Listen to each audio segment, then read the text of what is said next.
Alright, it's time for another update and forecast on the various wildfires going on throughout Northern California. You can see, just based on the satellite imagery, that there are a large number of wildfires still going on.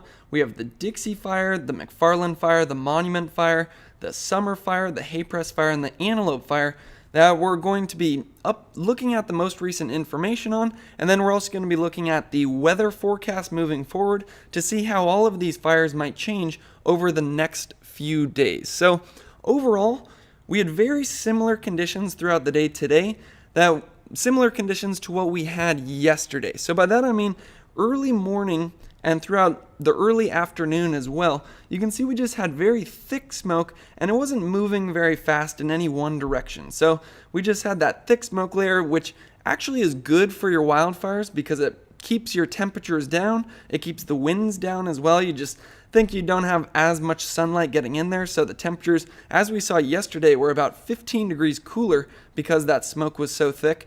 And as you can see, throughout most of the day today, we actually had pretty calm wildfire conditions, but as we've gotten into the last few hours, as the temperatures do get warmer, we get slightly drier, and then those winds start to pick up in the afternoon. You can see that the Dixie Fire especially has just taken off over the last hour or two, and it's especially on that northern side and that northeastern sides of the fire. You can see large pyrocumulus clouds coming off of both of those parts of the fire. So Dixie is going to be the main one that we are looking at throughout this video, but we'll stay updated on all the other fires as well because, like I said, we also have Mcfarland, Monument, Summer, Haypress, and Antelope. But again, Dixie will be the one that we're looking the closest at when it comes to all the most recent information, and we're actually also going to be watching the live press conference here in about 4 minutes. The CAL FIRE is actually going to be updating us on all the most recent information for the Dixie Fire. So I'll just stream that from here, and because of that, I'll be able to answer any questions you guys have in the live chat.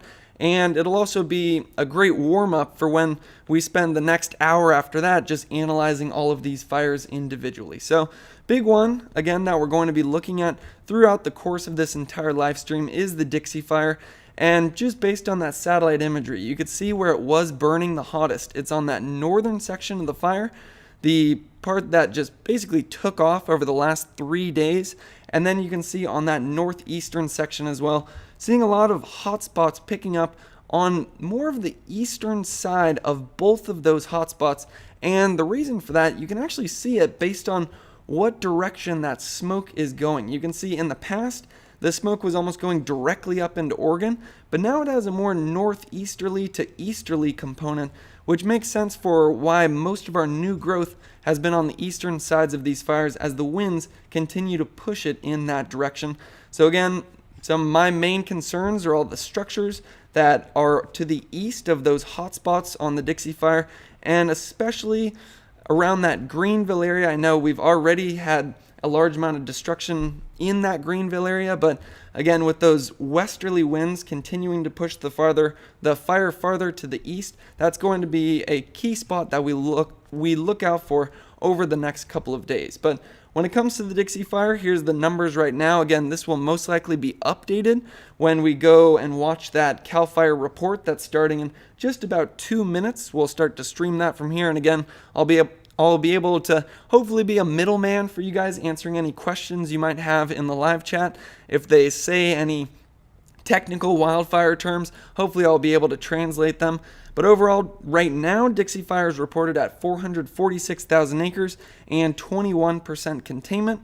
And that does put it as the number 3 largest wildfire in the history of California, and the largest single wildfire. You can see the 1 and 2 spots were both complexes where it was multiple fires that all came together. Now, as we're also seeing on the satellite imagery, we have those fires going on in the northwestern parts of the state as well. Those all started from lightning about 29th and 30th, and then over the last few days, we've really seen those take off, especially the Mcfarland and the Monument fires there. So when it comes to the updates for those numbers, Mcfarland Fire is up to about 29,000 acres with 21% containment. The Monument Fire is at 44,000 acres, and I believe that one's still at 0% containment. And then very far up to the north, we have the Antelope Fire, a fire that the smoke plume was so large the other day that it created its own thunderstorm and actually started its own lightning fire as well. Antelope Fire is up to 40,000 acres, and that one stands at about 20% containment. So, lots to talk about throughout the course of this live stream. I think the big thing that we'll be talking about throughout the entire live stream is that new activity that we see popping up on the Dixie Fire, which with a large amount of smoke, especially on the northern and northeastern sections there. Looks like we could have some dangerous conditions coming into the Dixie Fire once again. But for the time being, let's just check in with CAL FIRE and find out all the most recent information that they have on this fire right from the source.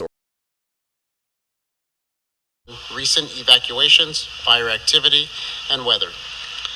For those of you on Zoom, we ask that you please mute your microphones and place your questions in the chat box. For those of you on Facebook, please put your questions in the comment section. First, let me bring you the latest numbers regarding the Dixie Fire.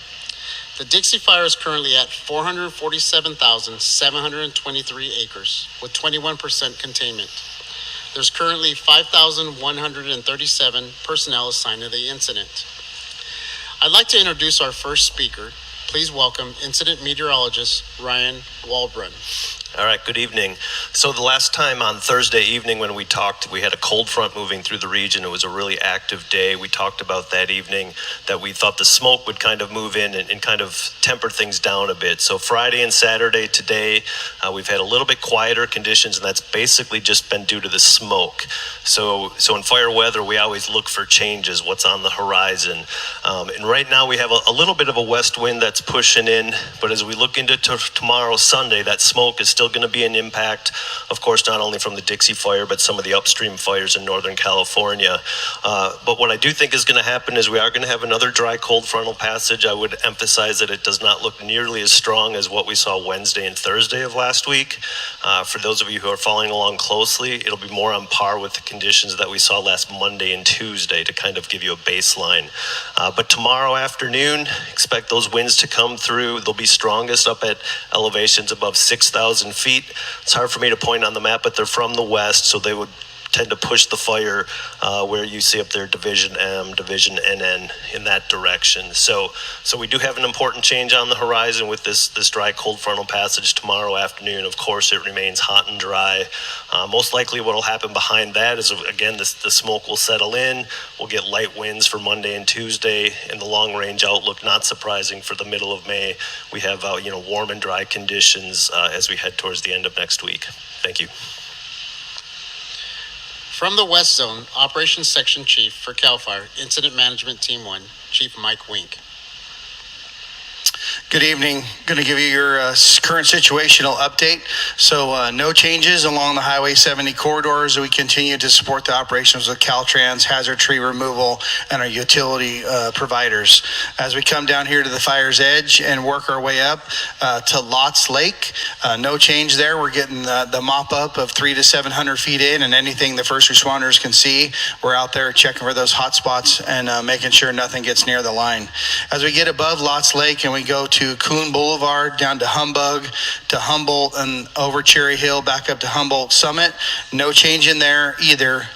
Continuing mop-up operations, strengthening those lines, looking for those dead and down trees that may have heat still in them that could throw embers across the line in the future. So once again, 300 to 700 feet or anything they can find in proximity to the line.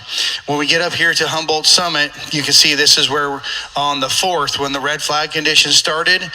This is where we experienced the extreme fire growth and extreme fire conditions. This is one of the areas, and just for that area on the red flag days on the 4th and the 5th, we saw fire growth of 157,000 acres on those 2 days combined. So it was a significant increase, and this is part of what you see here today. Crews are here building line from Humboldt to Highway 36, and then from Highway 36 to Warner Valley, and from Warner Valley up to the Lassen Volcanic National Park. park, all on this western side, or what we'll call the left flank.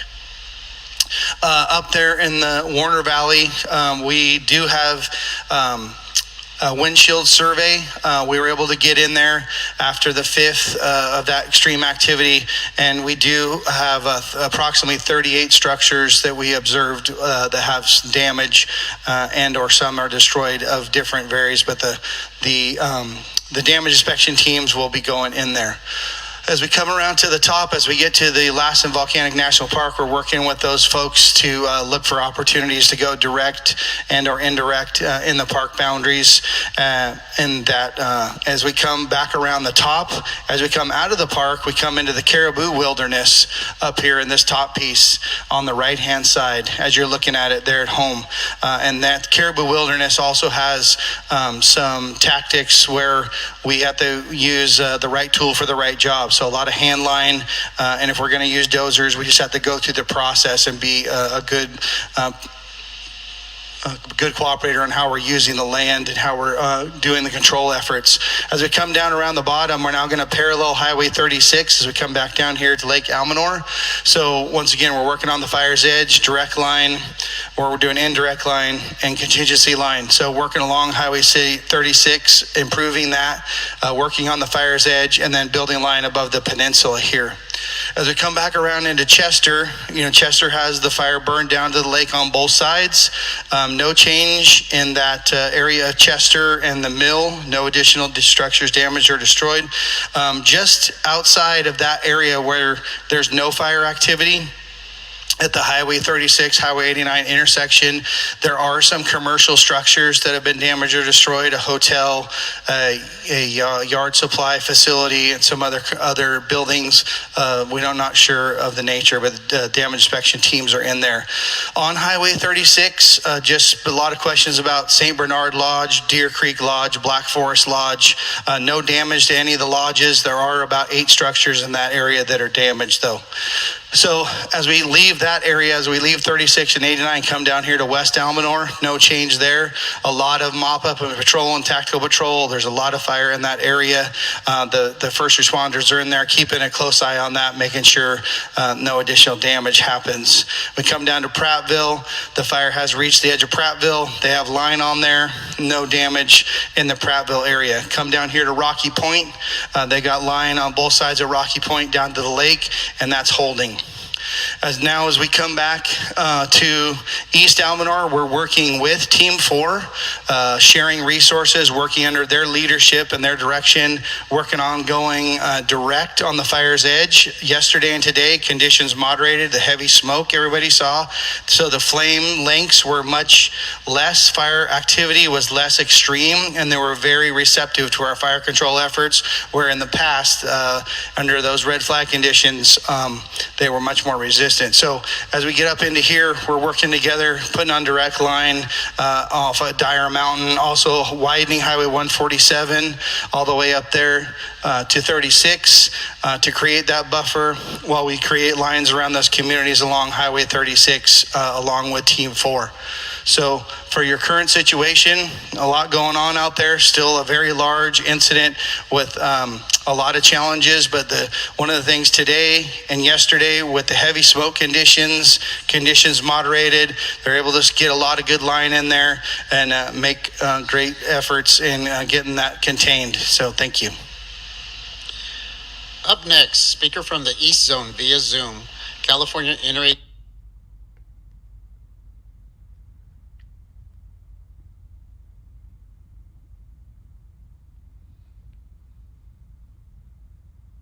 All right, so it looks like it's buffering here right now. Let's see if it reloads in a second.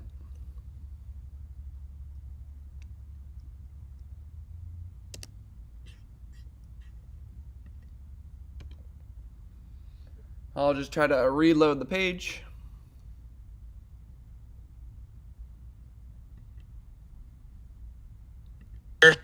Really good about the line we have in there. Right now it's secure, but we're just trying to get some additional depth on the mop-up that we have in here. Moving into Meadow Valley, feeling good about all the line in there. The line is secure, and we've reduced that mandatory evacuation down to a warning. As we come through Butterfly Butterfly Valley. The same continues, lines secure. We're just continuing to secure the perimeter.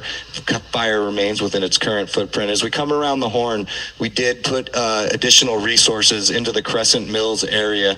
We were able to go ahead and get the fire around Crescent Mills, and now we have additional resources in here mopping up. In the Pex Valley area, we were able to go direct in all of this, and resources are engaged in mopping that up and securing the line that we have in here. Today, we were able to go from Ketty Ridge to the Hunt Canyon area, and we've got dozer line in all the way out to some line that existed from the Evans fire. So we're basically trying to lock off this southern side here, and they made really good progress on this today.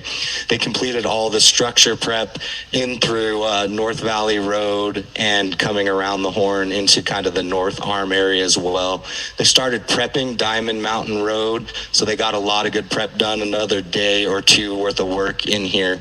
We did receive a spot fire just west of Lone Rock. That spot fire was around 75 acres.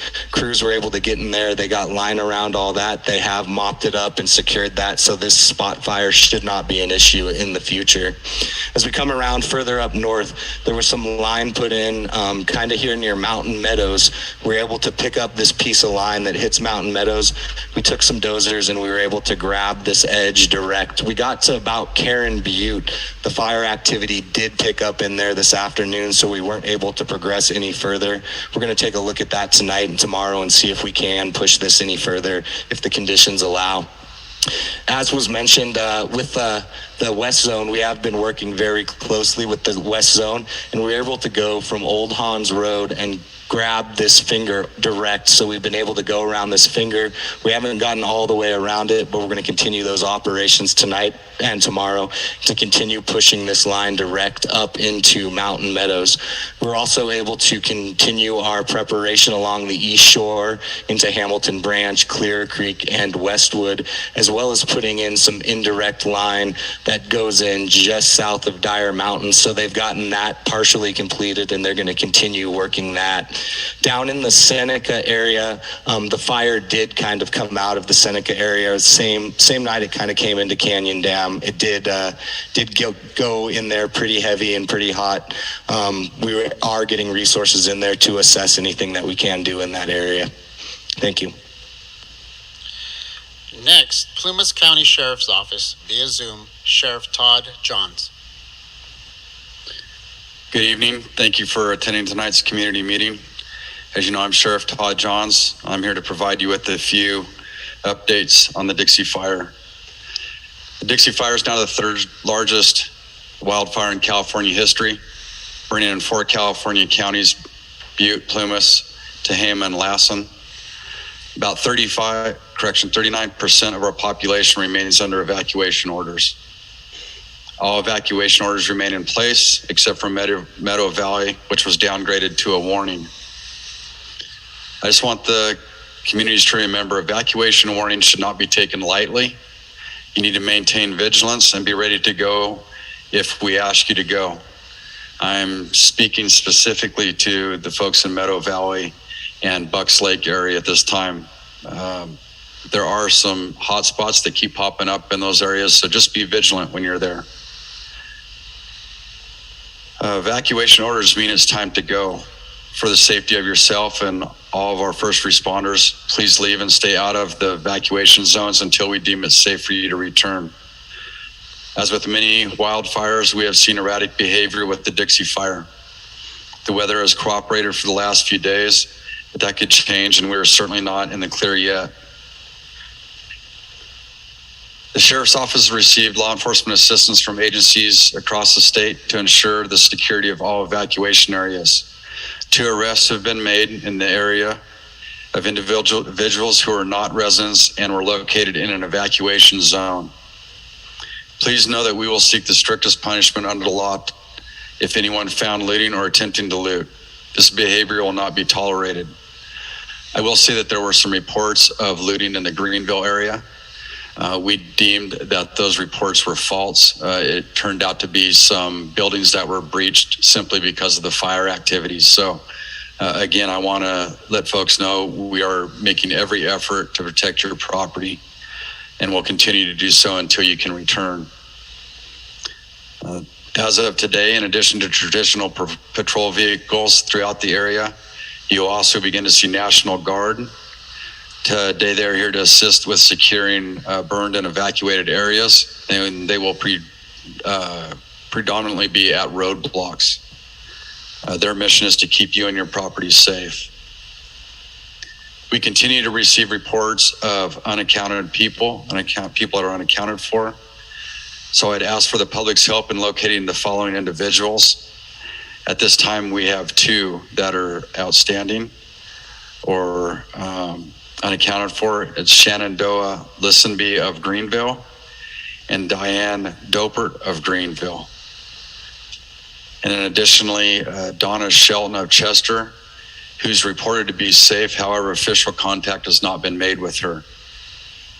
If the missing individuals or family are watching this and you are safe or know them to be safe, please contact us at 530-283-6300.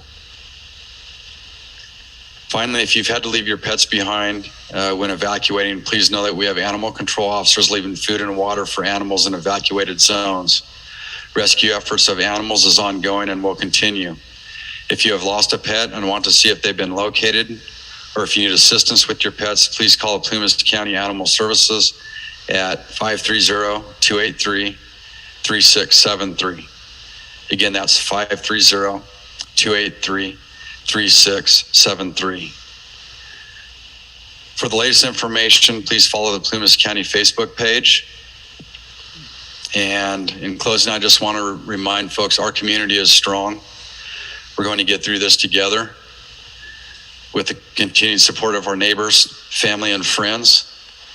To the folks at Greenville and the community of Canyon Dam, again, you have my full support in the efforts of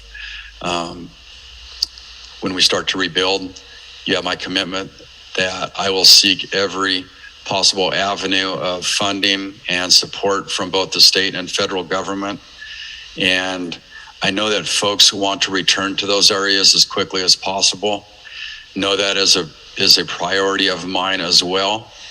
Once the DENS team, the damage assessment team, completes their assessments, we will start working closely with the community to see what that looks like.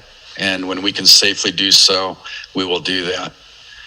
And that is my commitment to you. And that's it for tonight. Thank you. We will now hear from Lassen County Sheriff's Office via Zoom, Sheriff Dean Groden. Hi, good evening, everyone. Dean Groden, Sheriff of Lassen County. I want to first talk about give an update on the warnings and orders that are in place.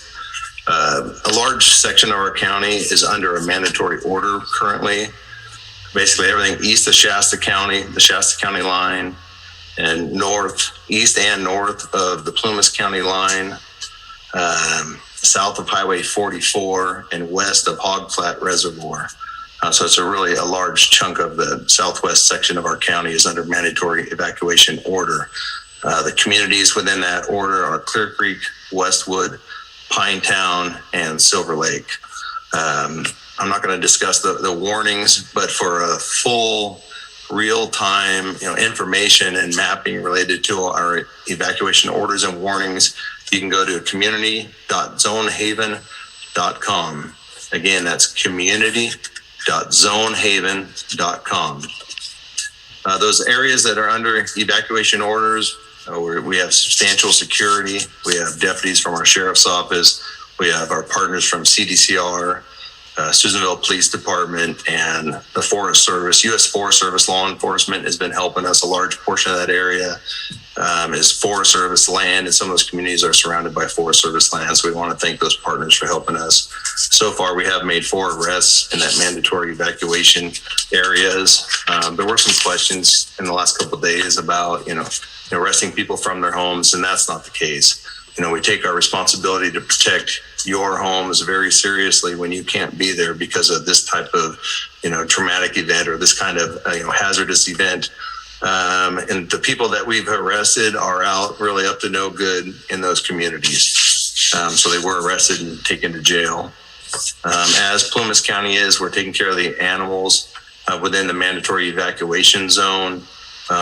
Food, water for the cats, dogs, chickens, and if you have animals or you know of animals in that area that need to be checked on, you can call our non-emergency dispatch number at 530-257-6121. There were some inquiries today. We did have a water main line supplying Westwood that was damaged by some equipment working in the area. We were able to get support personnel in there and rapidly in the morning and get that repaired so that the hydrants in the Westwood area had a water supply to them. Again, the shelters within Lassen County, we have a number of people we're helping to shelter people that had to leave Plumas County, and obviously our own residents from Westwood and the surrounding communities, and those shelters are at Lassen College and Lassen High School. And I just want to thank our health and social services agencies that operate those shelters and all the volunteers that have come forward, and volunteer organizations like Red Cross. There's been a pretty substantial burden, but obviously, in these times, everyone's stepping up and helping out. And I just really appreciate everyone coming forward and helping out those people in one of the toughest times in their lives, likely. I've got some inquiries about repopulation. Obviously, as you can see from the report, there's a lot of live fire all around, those areas that are under orders right now. But I'll tell you, every day, all the law enforcement partners in all the counties, as well as members of the incident management teams, we discuss warnings and orders, evacuations, repopulation, infrastructure. We talk about those things in multiple meetings every day, and we're always given consideration. But right now, it's just too dangerous to allow people back into those areas. I want to thank the community and the public for their cooperation and support. And unfortunately, this is such a large-scale event. We see what's happened, with our friends and neighbors, and family members that live in Plumas County. This isn't one that there's going to be a quick recovery from. It's going to take time. Sheriff Johns is going to do the best. I know he's a good friend. I know he's going to do the best he can for the people in Plumas County. We've been talking regularly, trying to do the best we can for the people in our region. And right now it's one of those times where, neighbors need to be helping neighbors. And this isn't not just today, not just tomorrow, but the months ahead. It's really important that you continue with the, cooperation and support we've seen up to this point in time, and just be patient, because again, unfortunately, this isn't going to be something that's just going to be solved rapidly. So thank you for your help and cooperation, and everyone be safe. Thank you. Our next speaker will be Supervisor for Lassen National Forest via Zoom, Deb Bumpus.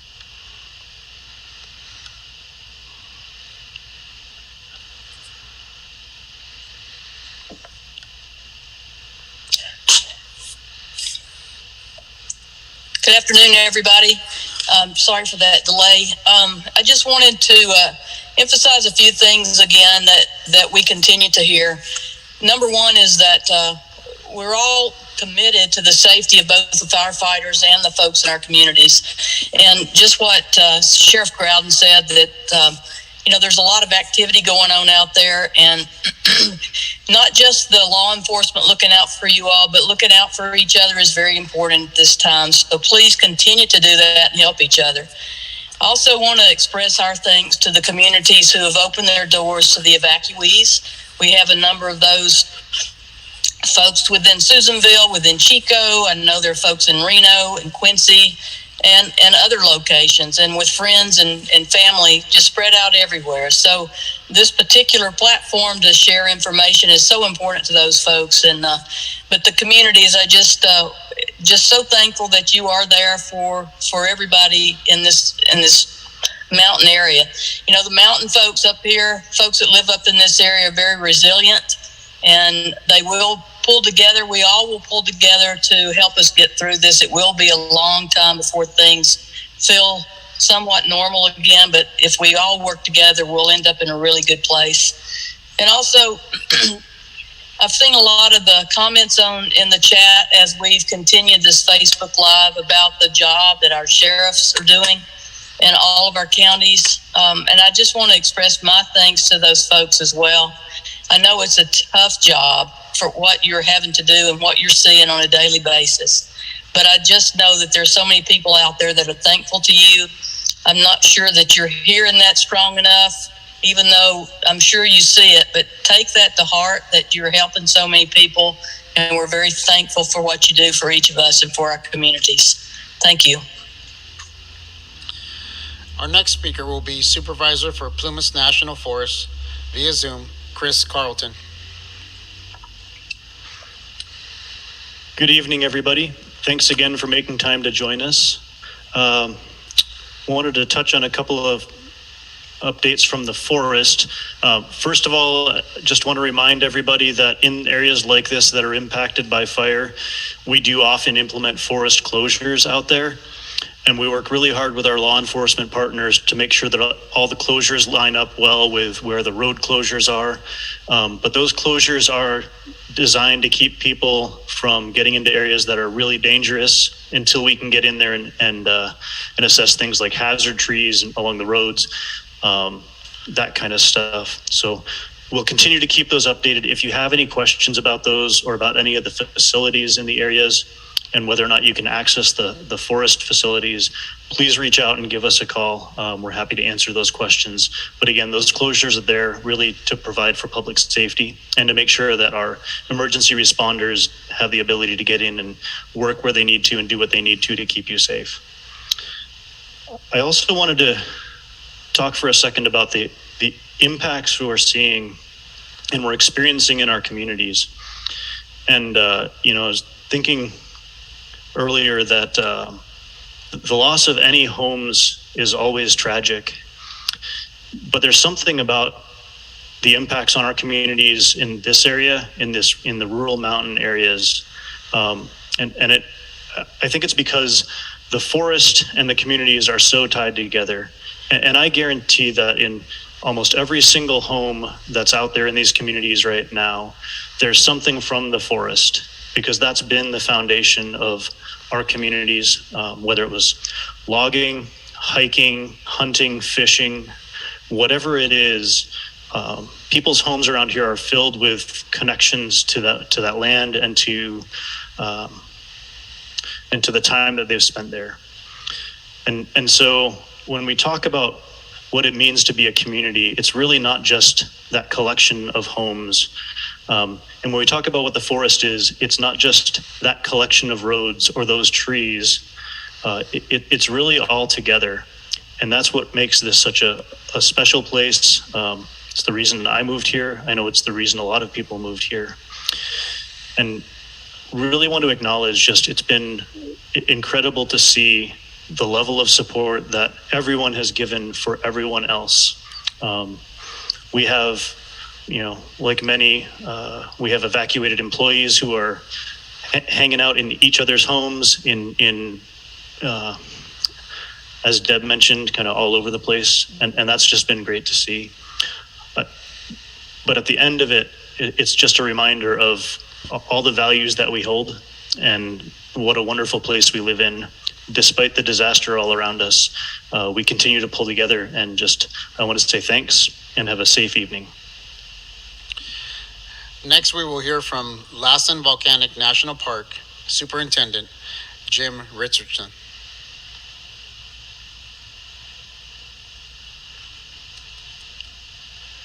Good evening. I'm Jim Richardson, Park Superintendent at Lassen Volcanic National Park. We first saw the Dixie Fire coming towards the national park about a week ago, and with that good heads up, we were able to do some preparation before the fire arrived. The fire actually entered the park on its southeast corner and on this last Thursday, and ran nearly the length of the entire park up to near Butte Lake. It's a little over 8,000 acres in the national park, and we expect it to continue to slowly now spread to the west with additional acres in the park. At this time anyway, the fire has not reached the Drakesbad Guest Ranch that many of you are familiar with in the Warner Valley. However, it did enter the park at the Harkness area. And I'm here to announce tonight, confirm that the historic Harkness Fire Lookout did burn down. We saw that on both an IR flight, infrared flight, and also a pilot confirmed that visually. So that's our first loss from this fire in the park. There are other resources at risk, particularly facilities. Many of them are historic. So we will report that out to the public as soon as we can confirm any losses. Thank you.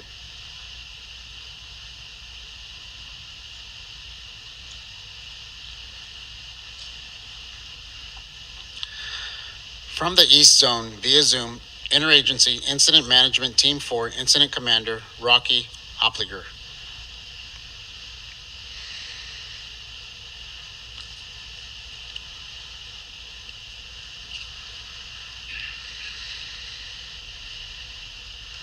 There's that it? Okay, it was turned off. Again, my name is Rocky Opliger. I'm the Incident Commander for California Interagency Incident Management Team 4, and I wanted to take this time to welcome each and every one of you taking the time to log into our virtual community meeting. As you heard from our operation folks the last couple of days, we had heavy smoke inversions, which gave us cooler temperatures. We've had higher humidities, and we continue to make those efforts to try to reach our containment objectives. It's just difficult country, and you're looking at an extremely large fire. A question came up about how far this fire is from Susan Bill and Johnsville, and if you take a look on the east zone currently where the fire sits, we're looking at between 18 and 20 miles yet if it were to move in that northeast direction to affect Susan Bill and Johnsville. The other thing we heard from our meteorologists in the next day, starting tomorrow, is we're going to get extreme hot, warm temperatures again. We're going to get a frontal passage, which means we're going to get significant winds. That's been the major driver of the extensive runs that we faced on this fire. And in California, we face probably one of the most critical droughts we've ever experienced in the history of California. So we look at that and we take a look at those number of people who have been evacuated. We ask each and every one of you that could be futurely impacted by the spread of this fire that you are prepared to evacuate. The difficult job, as I said in the past, that our law enforcement have when we initiate additional evacuation is one that isn't taken lightly. And we ask that you be prepared to that, because in the event that you do not evacuate when the fire is upon you, our emergency responders, our firefighters, and our law enforcement folks will risk their lives again to save your lives. So we ask that you really take that to at heart. You're looking at a fire that in 26 days has burned 446,723 acres. We have over 5,137 personnel on the fire fighting it. We have folks from Alaska to Hawaii.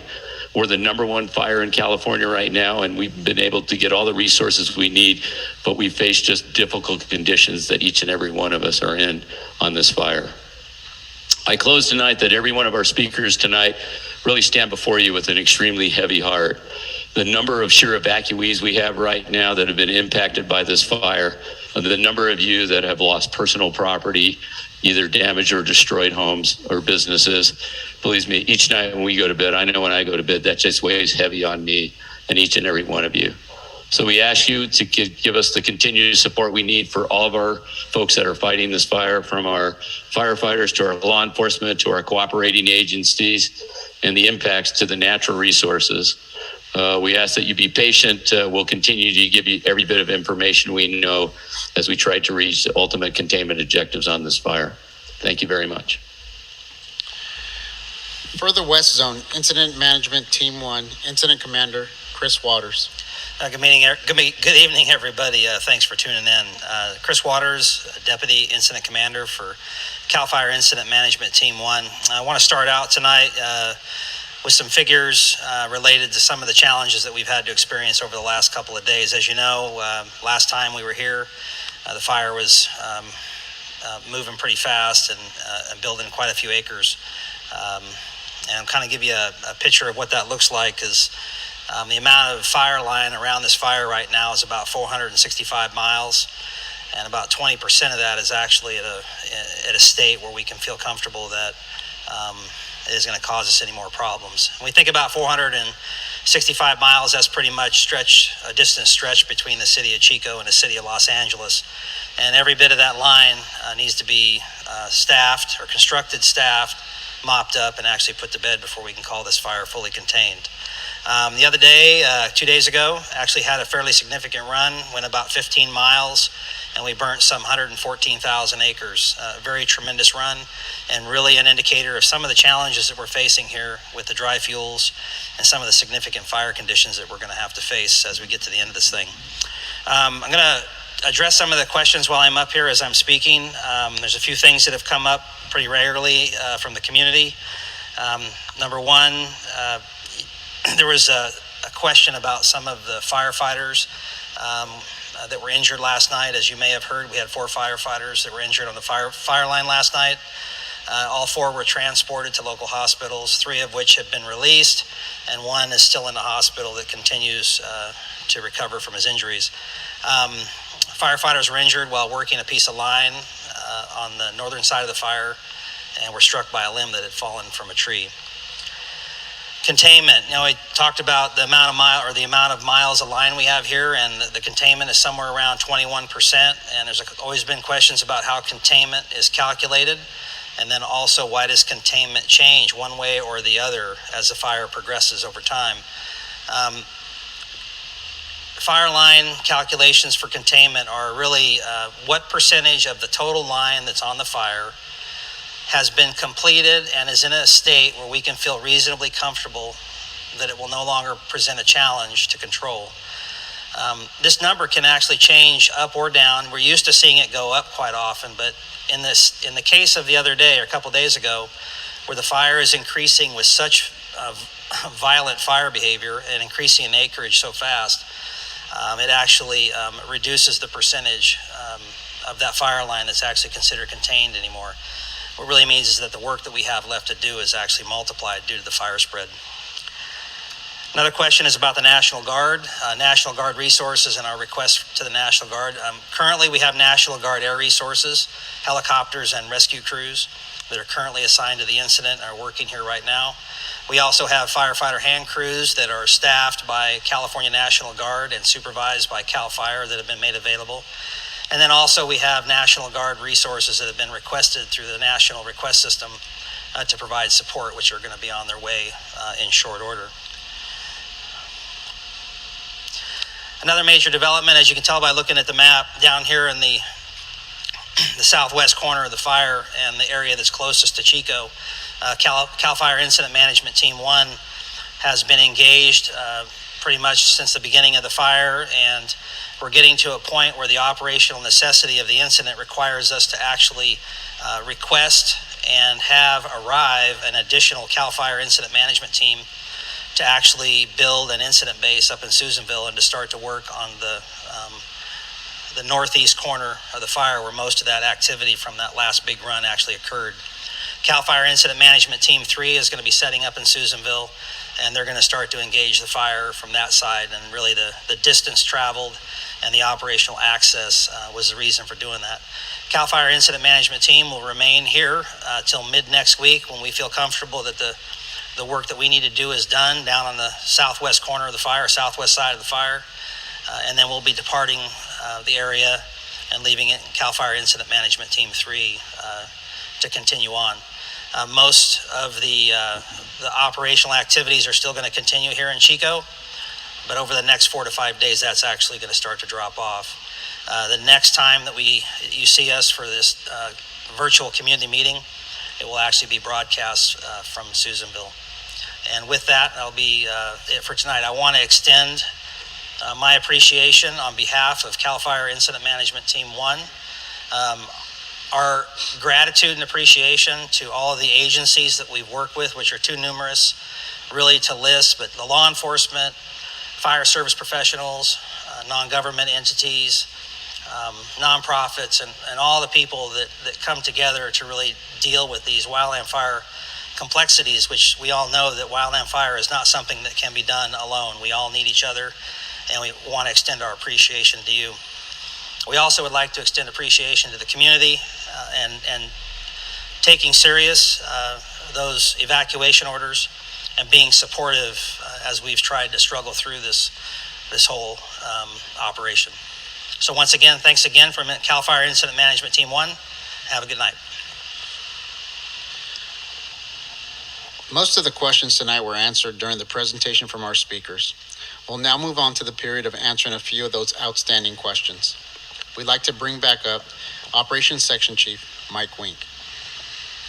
So I have a few questions here to address again tonight, and it's just to go over or emphasize some of the areas we discussed in the West Zone. So the first question is about the Highway 47 corridor and the structures in that area. So that is in the East Zone, but I did talk about that we are working cooperatively and collaboratively with Team 4 in the East Zone under their leadership. We're in there together protecting additional structures that could be threatened with low intensity fire over the last 2 days, building direct line on the fire's edge, and this is mostly in this area that would be north of the Canyon Dam area and Dyer Mountain area. So once again, working together to widen and or masticate and reduce fuels along Highway 147 and work on protecting all of those structures north of Canyon Dam, and while still doing patrol and making sure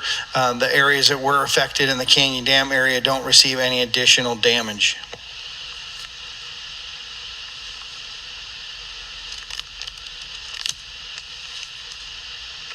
Okay, now it's the Warner Valley area. Several questions about the area in Warner Valley. Just to reemphasize, that's this general area up here. There is, when the fire made its big run on the 4th and 5th of that 157,000 acres and some 15 miles to the north, it did enter the Warner Valley area. There are many communities that are referenced in the Warner Valley, and we will, as the damage inspection teams get in there, just like you've seen on other parts of the Dixie, there'll be links on this messaging and at the Dixie Fire pages you can find at CAL FIRE and our cooperators that will take you to the county, who will be sharing the damage inspection information as soon as it's available. So those resources are here. They are looking, just to reiterate, in that general area of the Warner Valley. We do have reports of 38 structures damaged or destroyed. Whether those are residences or outbuildings or barns or garages is to be determined. It was asked about, well, what's going on in that area today? So in that general area of the fire, we have 35 fire engines, 15 bulldozers, and 8 water tenders, as well as leadership and additional overhead that are assigned to that area today, trying to make sure that additional private property values, critical infrastructure, historical and cultural values at risk are all protected. So there's a lot of resources in there. The next question is about the Westwood and Clear Creek area. And that's here, what's being done to in those areas. So both of those communities have dozer line put in around them, off of the highway to the south, and then horizontally, and then back up to the highway, tied in or down to the lake. We do have surge resources. So we have the Almanor group, the Westwood group, and the Chester group. So we have those resources that are all over the fire, helping in areas of increased activity. So that is their specific job, is to be that surge capacity. So if any activity picks up that threatens any community or specific area of the line, that they can respond to that, as well as the resources that are working directly on the fire's edge. So there's multiple opportunities for those first responders to get in there and move throughout both zones and throughout all the communities, depending on if there's any risk. As a reminder, the infrared technology that we get almost hourly throughout the day does give us indicators of heat signatures, which sometimes can be spot fires or fire growth in an area, that we make sure that we follow up and see if any of that increased heat is a threat, and or if it needs to be addressed immediately, and we'll get the resources in there. The last question is about Butte Meadows. So Butte Meadows is down here, and we continue to build line above Butte Meadows as we work on the fire's edge between Humboldt and 36. And then there's 2 additional indirect lines we're working on to strengthen and improve, as I say, primary, secondary contingency. And then we also have the B line down here between the community and Highway 30, going over towards Highway 32. That line is upwards of 200 feet wide in some locations, so a lot of effort being done in there to get this bottom piece buttoned up, as well as direct actions on all sections of the fire. So thank you for the questions tonight, and we'll talk to you soon. We'd like to thank all of our presenters for their information. If you would like to find the evacuation maps for the Plumas and Butte counties, you may find those listed in the respective websites. Incident updates will be provided 7 a.m. and 7 p.m. We will continue to provide Facebook and Zoom Dixie Incident Update every other evening, with the next meeting Monday, August 9th, 2021, on the CAL FIRE Lassen MODOC Facebook page, the Plumas National Forest Facebook page, or the Lassen National Forest Facebook page for this live stream briefing. In the meantime, you may go to InsaWeb and search under Dixie Incident for the latest information. After this presentation, a QR code will appear that will link you to the evacuation maps. You may also go to CAL FIRE homepage at www.fire.ca.gov. Please continue to follow social media platforms for the Lassen National Forest, Plumas National Forest, and CAL FIRE LMU. We appreciate your time this evening, and thank you for joining us. Alrighty, that wraps up the CAL FIRE update. So I'm just going to close this out, and then we're going to head back and check out first the satellite imagery, then we're going to look at all the updates for the Dixie Fire, then mostly focus on the fire weather forecast for the Dixie Fire to see how it's going to be changing over the next week. As Rocky was saying in that CAL FIRE update, there are some challenging conditions coming in as we get into later this week. We have some hot, dry conditions returning, and then we're going to focus on Mcfarland, Monument, and Antelope Fires as well, so lots to talk about throughout the rest of this live stream.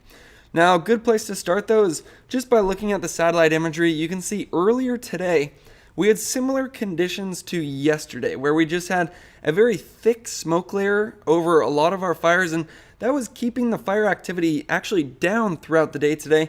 This is something we saw yesterday as well, where it's actually good for your fires when you have this much smoke. We were looking at some of the observations yesterday on the Dixie Fire, where the weather forecast was supposed to be 90 degrees, and because the smoke was so thick, the actual observations were about 72 or 73 degrees. So we had some of that cooling, calming effects throughout the early morning hours today, but you can see that in the last hour or two, things have really started to pick up on the Dixie Fire, especially on that northern edge there and that northeastern edge as well. Both of those have been seeing a lot of activity over the last few days, and as you can see on that satellite imagery, certainly seeing a lot of activity on that part of the Dixie Fire right now. Now, one last thing I'll mention on the satellite imagery here is just how much smoke is over California. And in the past, really the last 2 weeks, most of that smoke was being pushed up into Oregon. I said this before, my parents were up in Montana, and they were actually getting more of the wildfire smoke than I was in the Bay Area. But you can see that that has certainly changed. Since that low pressure system came in a few days ago, that was what really kicked off a lot of these fires. We had an increase in activity, and then as that low pressure system left, our winds switched to a more northerly direction that blew a lot of the smoke directly into the Sacramento Valley, actually all the way down into Southern California as well, and we've had very poor, unhealthy air quality ever since. So we will also be taking a look at the air quality forecast to see not only how bad it is right now, but what it's expected to look like throughout the day tomorrow and then into the future forecast as well. But first thing I want to do is just zoom in on the Dixie Fire, because as you can see, lots of updates happening on the Dixie Fire right now, as again, we had calm conditions earlier today with that protective smoke shield keeping our temperatures and our winds down, but in the last hour or two, certainly picking up, and especially on that northern and northeastern section. So if you want to see what I'm talking about when I talk about that northern and northeastern section, you can see where the fire perimeter is and then where the most recent hot spots have been, and most of them are right to the north there and to the northeast. And actually, we might not be able to see the actual flames themselves. Actually, the smoke is not too thick for us to see it, so you can actually see where the fire is burning the most actively. And if you look really close, you can see that the direction the smoke is moving tells you which direction the winds are coming in. So it looks like it's mostly from a southwesterly to a westerly direction. And that is a good thing to always look at which direction the smoke is moving, because that gives you a good idea of what direction the fire is going to move in the future. So we saw this play out throughout the day yesterday when our winds switched to a more westerly direction. And instead of seeing continued fire growth to the north, we started seeing more of that fire growth to the east. And you can see that's where the most recent hotspots are on this map. So in the very northern section, the thing you never want to see on this map are those bright yellow circles. That's where you have some very extreme fire activity. And then you also see those on that northeastern finger right there. Now, that's actually where one piece of good news comes in for the Dixie Fire. If you look at, that's one of the parts of the Dixie Fire that is burning really the most extremely right now, seeing the highest flame heights, the gustiest winds, the largest amount of fire spread.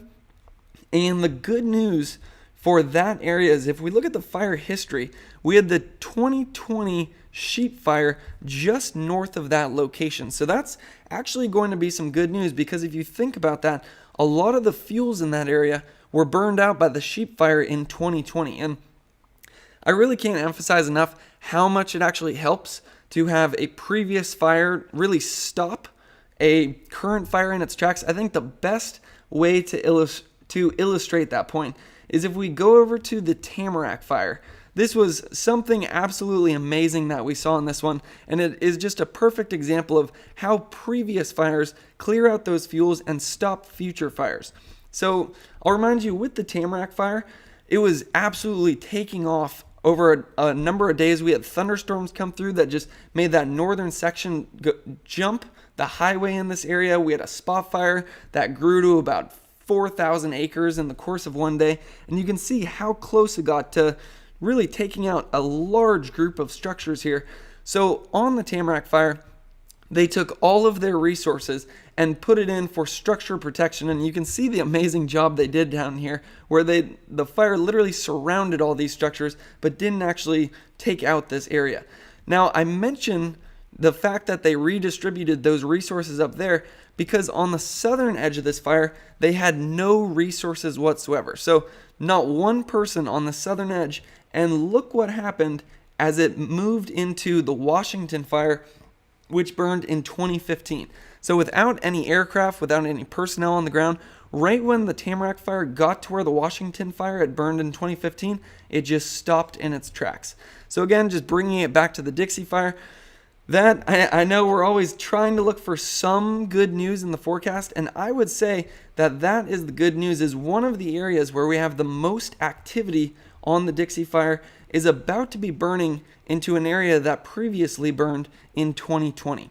Now, the other thing that's always important to do on this map is to turn on the structures. I'll flash them a couple times so you can see it's those orange dots right there to see what areas are still the most concerned. So we just watched the CAL FIRE update together, and one thing that was encouraging to hear was that they're feeling much more confident about the Chester area. You can see how the fire literally surrounded Chester, and we most likely lost a few structures in this area. I forget the exact report on structures lost, but you can see the amazing job that was done by firefighters.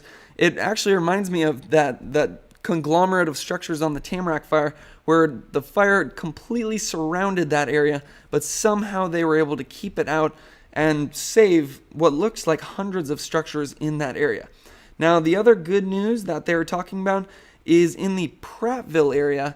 It'd be interesting to see if we could actually find the CAL FIRE map that shows their current containment, because that's what will make you feel much better if you're in the Prattville area, and also much better if you're in the Quincy area. So you can see this is the Dixie Fire Map, where you have the black line. That is where the fire is contained, where they're really not expecting any future danger. And it's right over that Prattville area where they do have this fire contained. So that's great to see there. The other place that is great to see a large amount of containment is that area just north of Quincy. You can see it's contained because of that black line right there. And that is great to see, because that's one of the areas around the Dixie Fire where we have the largest amount of structures. We also have a very large amount of structures in the Paradise Concar area, and you can see that's also a part of the Dixie Fire where we are completely contained. So I am focusing on some of the good news right now, because there is going to be some bad news when we get to the Dixie Fire update on all the numbers, and then also some bad news in the fire weather forecast as we move forward. But just one final look at this map. I'll turn off fire history so it's not too confusing here, but where you see those red dots, that's where the fire is burning the most actively.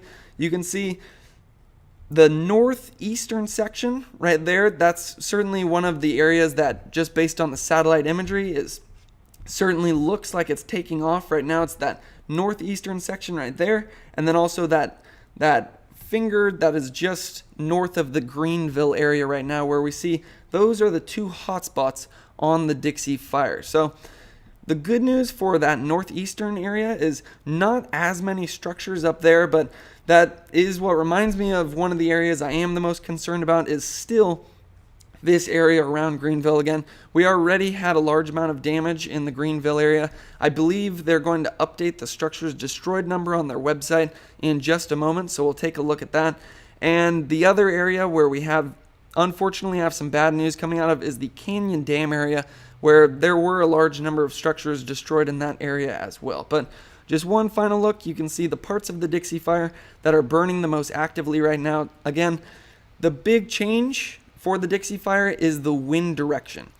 Throughout the last 2 weeks, the predominant wind direction has been from the south. You can really see that because it started right around here, and most of the growth on this fire has been to the north and the northeast, and especially in those afternoon hours where we get those strong up canyon winds. Like they were just saying in that CAL FIRE update, this northern section of the fire grew about 15 miles in one day. And that actually reminds me of something that is very unfortunate on the Dixie Fire. We were talking about this, I believe, last Wednesday, Thursday, Friday. We were looking great on but the Wednesday, Thursday, Friday before this last week. We were looking great on the Dixie Fire. We had those thunderstorms come through. It dropped some sprinkles over the Dixie Fire. We had a huge firing operation on the northern section of the Dixie Fire here that basically cleared out an entire section of fuels right there to protect the communities around Lake Almanor and also stop that northern growth of the fire in its tracks. But where this fire really started to turn around was this last Sunday and Monday. We got much hotter, drier conditions, and there was an unburnt pocket of fuels on the northern section of this fire. And as it got hotter and drier, that unburnt pocket of fuels just picked up in intensity, and it picked up so much that we had a large smoke plume going over the firing line operation and the containment lines in this area, and it was actually able to carry some of those burning embers over the fire line. And then you can see how much it has grown ever since, about 15 miles to the northern section here. Now, it was also around that same time where we had all the bad news coming out of the Greenville and Canyon Dam areas, where there was a number of days where we were looking great on the fire. We had some very successful firing operations, some dozer lines, some good containment lines, and then it was really the weather that turned this around on us. We had much hotter, drier conditions. We got up into the mid-90s, relative humidity in the single digits to the low teens, and then once the winds picked up as well, getting some 25 to 30 miles per hour wind gusts, that was when the fire was able to return and move back into the city of Greenville. And they were basically just focusing on getting people out and to safety at that time, so there wasn't as much focus on structure protection, and unfortunately we did lose a large amount of structures in the Greenville area. So that could be a good transition to actually look at all the updated numbers. I'll just upload this page one more time to see they did update it. This last updated about 20 minutes ago. So the Dixie Fire is up to 447,000 acres, and you can see the containment is now 21%. Now, you might be wondering why the containment went down. It was only a couple days ago we were at about 35% containment, but if you look at the containment map, it actually makes sense, because if the amount of that black line that you have, the area that's contained, stays the exact same, but the fire perimeter itself grows by more than 150,000 acres, the overall percentage of the perimeter that's contained is just statistically supposed to go down. So unfortunately, we did drop from 35% containment to 21% containment over the last few days. And again, for around 450,000 acres burned, which does put the Dixie Fire at the number 3 largest wildfire in the recorded history of California. And right there, you do see the sneak peek of the new structures destroyed number. It's usually updated faster on this website, so we'll see what it says as we scroll down here in just 1 second. Before I show that structures destroyed number though, I will remind you that there are still a large amount of evacuation orders in place for the Dixie Fire, so I put the links in the description. I usually purposely don't go over these because I think it's better for you to just get it straight from the source. And again, those links are in the description if you live in this area and you think you might be under an evacuation order. So again, when it comes to the updated structures destroyed number, you can see that we are up to 370 structures destroyed. Again, most of that is in the Greenville and Canyon Dam areas. And unfortunately, we do still have some damage assessment teams out there. So over the next few days, I hate to be the bearer of bad news, but we'll likely see this number continue to rise as the information comes back from those damage assessment teams. Now, there is some good news when it comes to the Dixie Fire, though I know it doesn't seem like there's any good news right now, but the good news is we do still have a large amount of resources on the Dixie Fire. You can see 30 helicopters, 393 engines, 107 dozers, 125 water tenders, over 5,000 personnel, and 83 crews. So that is encouraging that although we have very challenging conditions on the Dixie Fire, we have a large amount of resources really working around the clock in some cases just to work as hard as they can to protect our properties and protect our lives as well. So the next thing that we're going to do here is really take a good look at the fire weather forecast for the Dixie Fire. So here's a good trick you can do. I'll teach you to fish instead of just giving you one. You can find the CAL FIRE link in the description below that takes you to the Dixie Fire.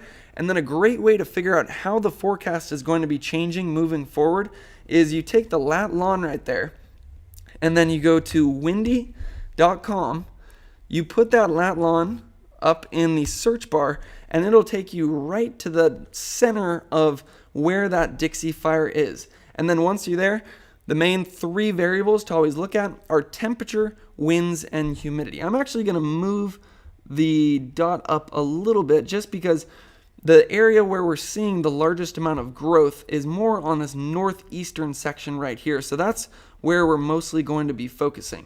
Now, what I was just saying is the 3 factors to always focus on when it comes to the fire weather forecast: temperature, winds, and humidity. Now, it's probably pretty self-explanatory why temperature and wildfire interacts. The hotter it is, the worse wildfire will be. When it comes to humidity, the drier the air is, the drier the fuels will be, and the drier the fuels are, the faster the fire can spread, and the more likely it is for spot fires to start.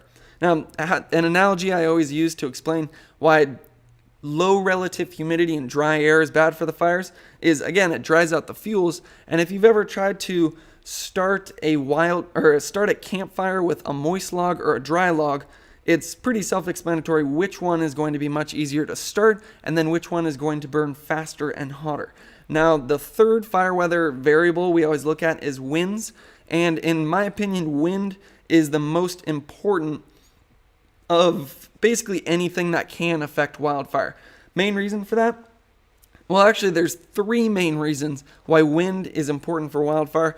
One, for a fire to exist, it needs heat, oxygen, and fuel. And when you have more winds, it actually supplies more oxygen to the fire. It's almost like putting gas in your car. It's the fuel that fire needs to exist. Now, the other reason wind is bad is it can basically just move the flames forward, and then even worse, it can lead to spot fires. Now, this is something that I think has been played the biggest part when it comes to the Dixie Fire, especially like we were talking about. Actually, here's a perfect example of a spot fire. So you think about our wind direction over the last few days has mostly been from the west, and how a spot fire works, it basically picks up some burning embers right here, carries it in the wind, and then starts a new little fire out front, and then that can then grow into its own fire, and then that's where you see some very rapid rate of spread when the fire is almost skipping along by creating spot fires. You can possibly see it better on this map, where you can see where a large amount of that fire activity was, and then where that spot fire was started. So burning embers are picked up by the wind, drop down, and then that's where the importance of fuels comes in as well. The drier the fuels are, the more likely it is for that burning ember to ignite and start a fire. And in the case of the Dixie Fire, I believe the fuels are so dry that the ignition rates are about 90 to 100% for those burning embers that fall. And you can just imagine how frustrating that must be for firefighters. You have some great containment, and then all of a sudden spot fires are thrown over your containment lines, and it starts new fires that then connect with the major blaze, leading to a rapid rate of spread. But as I have been talking about throughout the course of this live stream, we do have some challenging fire weather conditions moving forward. First, let's just focus on tomorrow afternoon. We'll go to about 4 p.m. That's usually the hottest time of the day. Looks like we'll be about 83 degrees. So again, that's not too bad. We've had some days where we're in the mid 90s, but where things start to get a little sketchier, I'll put it that way, for the Dixie Fire is when it comes to the humidity and the winds. You can see humidity right around the part of the Dixie Fire where we're seeing the most growth right now, getting into the single digits to the low teens. So that's going to just continue to dry out the fuels that are already at record low fuel moisture content, just based on the drought and just how hot and dry that it has been recently. So that's concerning for our forecast for tomorrow. And then when it comes to the wind gusts, we are going to have some strong winds picking up in the afternoon hours. I don't believe, yeah, that's right there, it updated. So we are going to have some wind gusts up to about 32 miles per hour in the afternoon hours tomorrow. And you can see it's mostly from a southwesterly direction. So the main thing that tells me is that the future fire growth will mostly be to the northeast. And it looks like that's been the case throughout most of the day today. If we look at the satellite imagery, it does, I'll just zoom out here so we can actually look at the satellite imagery. It looks like most of the smoke for the Dixie Fire over the last hour or two has been up in that northeasterly direction. Wow, we're seeing even more smoke than we were seeing when we first started this live stream. Certainly, the activity on the Dixie Fire certainly picked up throughout the day today, with even a couple pyrocumulus clouds popping up right there. So moving forward, tomorrow afternoon is going to be another dry, windy day. As we look at Monday, it looks like that is going to be a similar story again, although slightly weaker winds. And I think the best way to look at it is maybe just to open up this area. Let's see. There should be a way to look at the meteogram. I'm not seeing how to do it.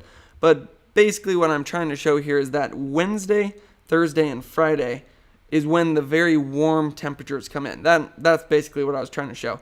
As we get into midweek and towards the end of this next week, the very warm temperatures will be returning, where we're going to be seeing some temperatures back into the mid-90s and possibly even higher than that. And then whenever you have temperatures that hot, you can just imagine relative humidity is going to be dropping back into the single digits. So we've had some actually more favorable conditions over the last 2 days, just because there's been so much smoke over our fires that it's been keeping the temperatures and the winds down. It certainly isn't true right now because the Dixie Fire looks like it's taking off, but for most of the day yesterday and for most of the day today, we had calm conditions over the Dixie Fire, and it was because of that thick smoke layer keeping our temperatures down. But as you can see, as we get into the midweek, this next week, we are going to return to some very hot, dry, and at sometimes windy conditions as well. We can look at the wind gust right there. That looks to not be that windy right there, but I believe Tuesday is going to be a challenging day where we have some strong wind gusts picking up, combining with those warm, dry conditions. Now, one other way to see that, I always like looking at it just on the hourly graphical forecast. I think this is a perfect illustration of what the fire weather conditions are going to be like for the Dixie Fire over the next 2 days. So some challenging conditions overnight as we don't have a great relative humidity recovery. Again, you usually like to see your humidity go up to 60-80% during the nighttime hours because that really calms the fire down and allows firefighters to focus on structure protection, really get some good lines in. In some cases, if you have very favorable conditions, they can even do some firing operations. But as you can see, we are staying relatively dry throughout the night tonight. So what that tells me is that we're going to continue to see some of that fire activity continuing throughout the overnight hours. So as we look at Sunday afternoon, I would say this doesn't look as bad as the forecast was for today. For the forecast for today, we had those strong wind gusts picking up in the afternoon and relative humidity around 12%. But it looks like tomorrow, they're not expecting it to be as windy in the afternoon hours tomorrow, and slightly more moisture, although certainly still on the dry side. So we're likely to continue to see some extreme fire behavior throughout the day tomorrow. And then as we get into the start of the week, you can see that warming trend start to pick up, where we go from about 89 degrees on Sunday up to 92 on Monday. And then as we saw Tuesday and Wednesday, getting even warmer than that. So I hate to say it, but we're going to have to follow the Dixie Fire very closely over this entire next week because we do have some challenging conditions ahead.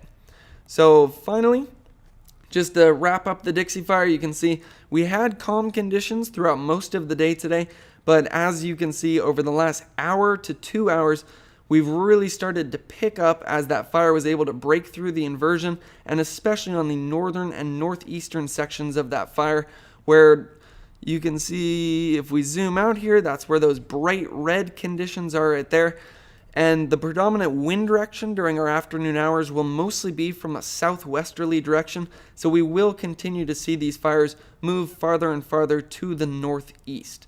Now, just an update on some of our areas. There is some good news in the CAL FIRE update for the Chester area. You see not many hotspots remaining around there, and just amazing how firefighters were able to protect that community. As you can see, the fire basically surrounded Chester at one point. Also some good news in the Prattville area. That is an area of the fire that is completely contained right there, where you see that black line. Also seeing great containment north of Quincy, so that part of the fire is looking good as well. And great containment on the southern edge, where we have the Concow, closest to the Concow and Paradise areas. Now again, the most challenging parts of this fire as we move forward will continue to be that northeastern section, or the northern section here and the northeastern section. And due to the continued southwest winds, we'll most likely see continued growth on to the northeastern sections of this fire. Now, I did mention some good news. Again, right there where you see all those red hot spots where we've had some of the most extreme fire activity over the last 24 hours, there is some good news coming in there as we had the sheep fire in 2020. So what I'm hoping, and this is going to be a key thing that we're going to be watching over the next few days, is as that fire starts to bump into where the sheep fire cleared out a lot of these fuels in 2020, it'll be very interesting to see if the Dixie Fire almost stops in its tracks, like we've often seen when a current fire pushes into an area that just burned in the recent past. It's a very good example and justification for the importance of clearing out fuels, because on many of these fires, once a fire bumps into a previous fire, in many cases it just stops in its tracks. And I believe we actually saw that on the southern edge of the Dixie Fire. Let's just go down here. I believe we saw it right around here. Oh, it's a perfect example. And thank you, John, very much for the super chat. Very much appreciated.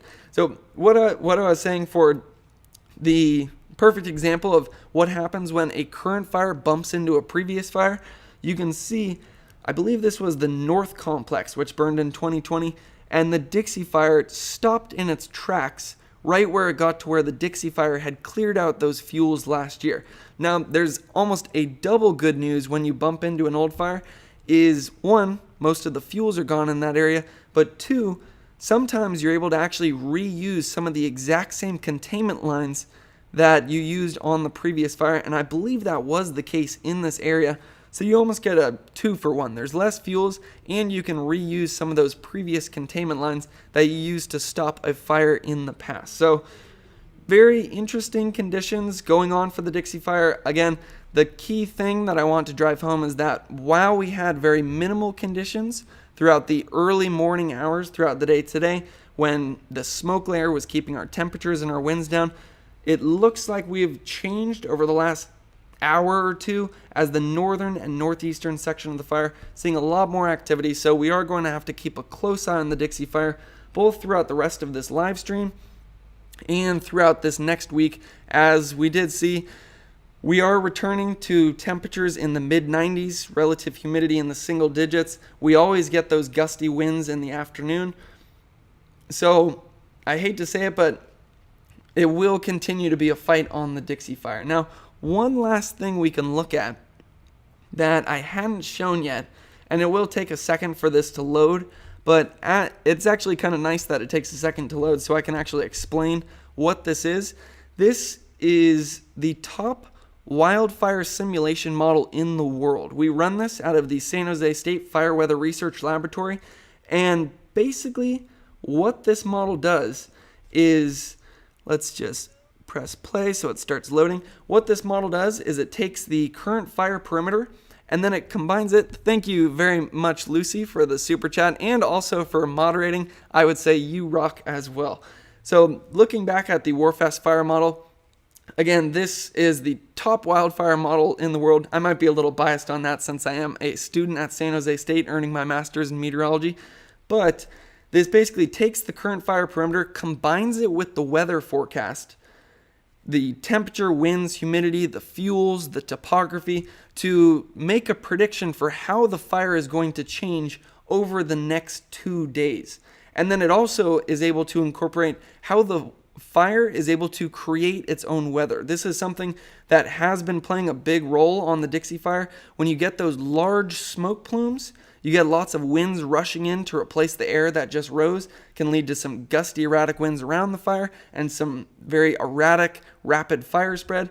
And then also what we've seen on the Dixie Fire, it can actually create its own thunderstorms as well, where you get some gusty winds with that. And in some cases, I believe on the Dixie Fire, we've seen this, actually some lightning as well. So this model takes into account all the fuel, weather, topography variables, and the fire perimeter to make a prediction for what this fire is going to do over the next 2 days.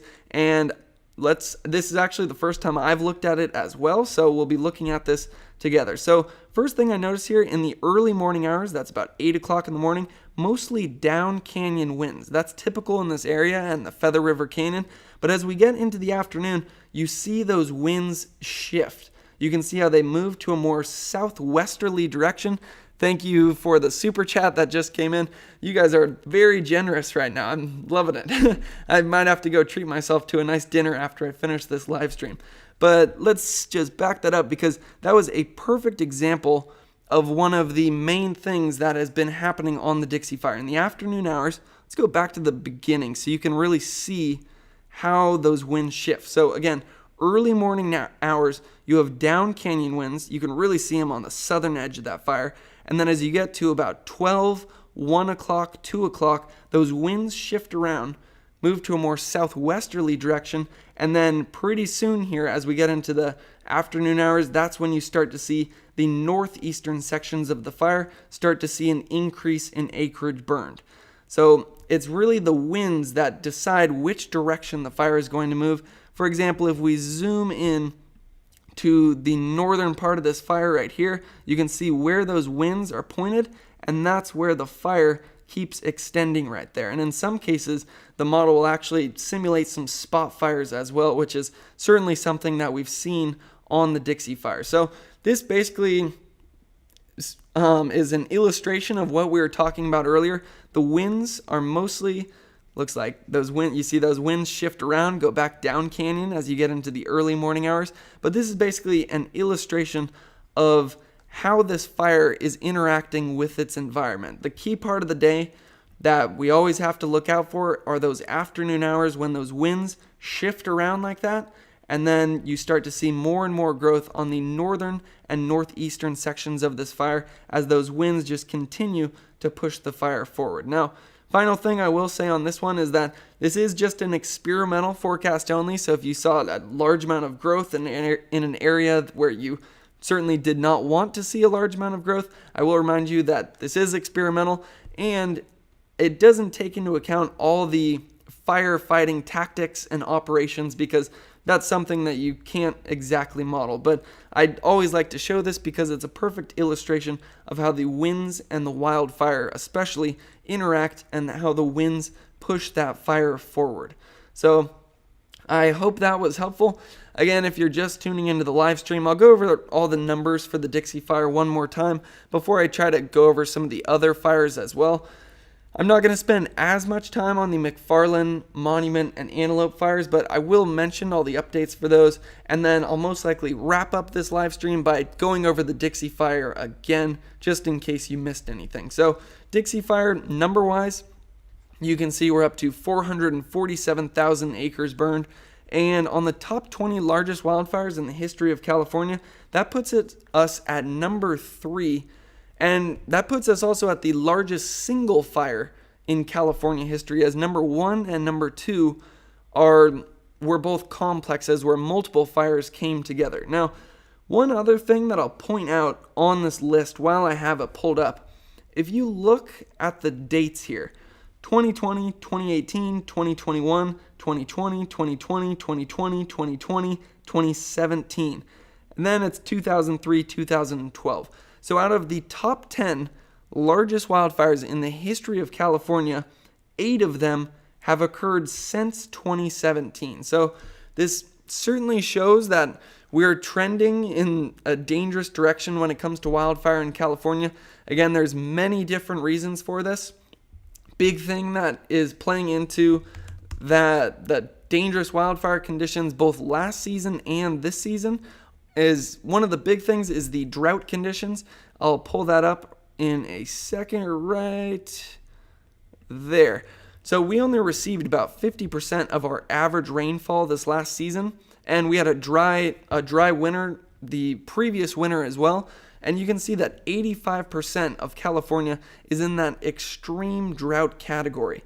So you just think about the fuels throughout much of California, extremely dry, and then you're also combining that with 100 years of fire suppression where the fuels have been able to build up.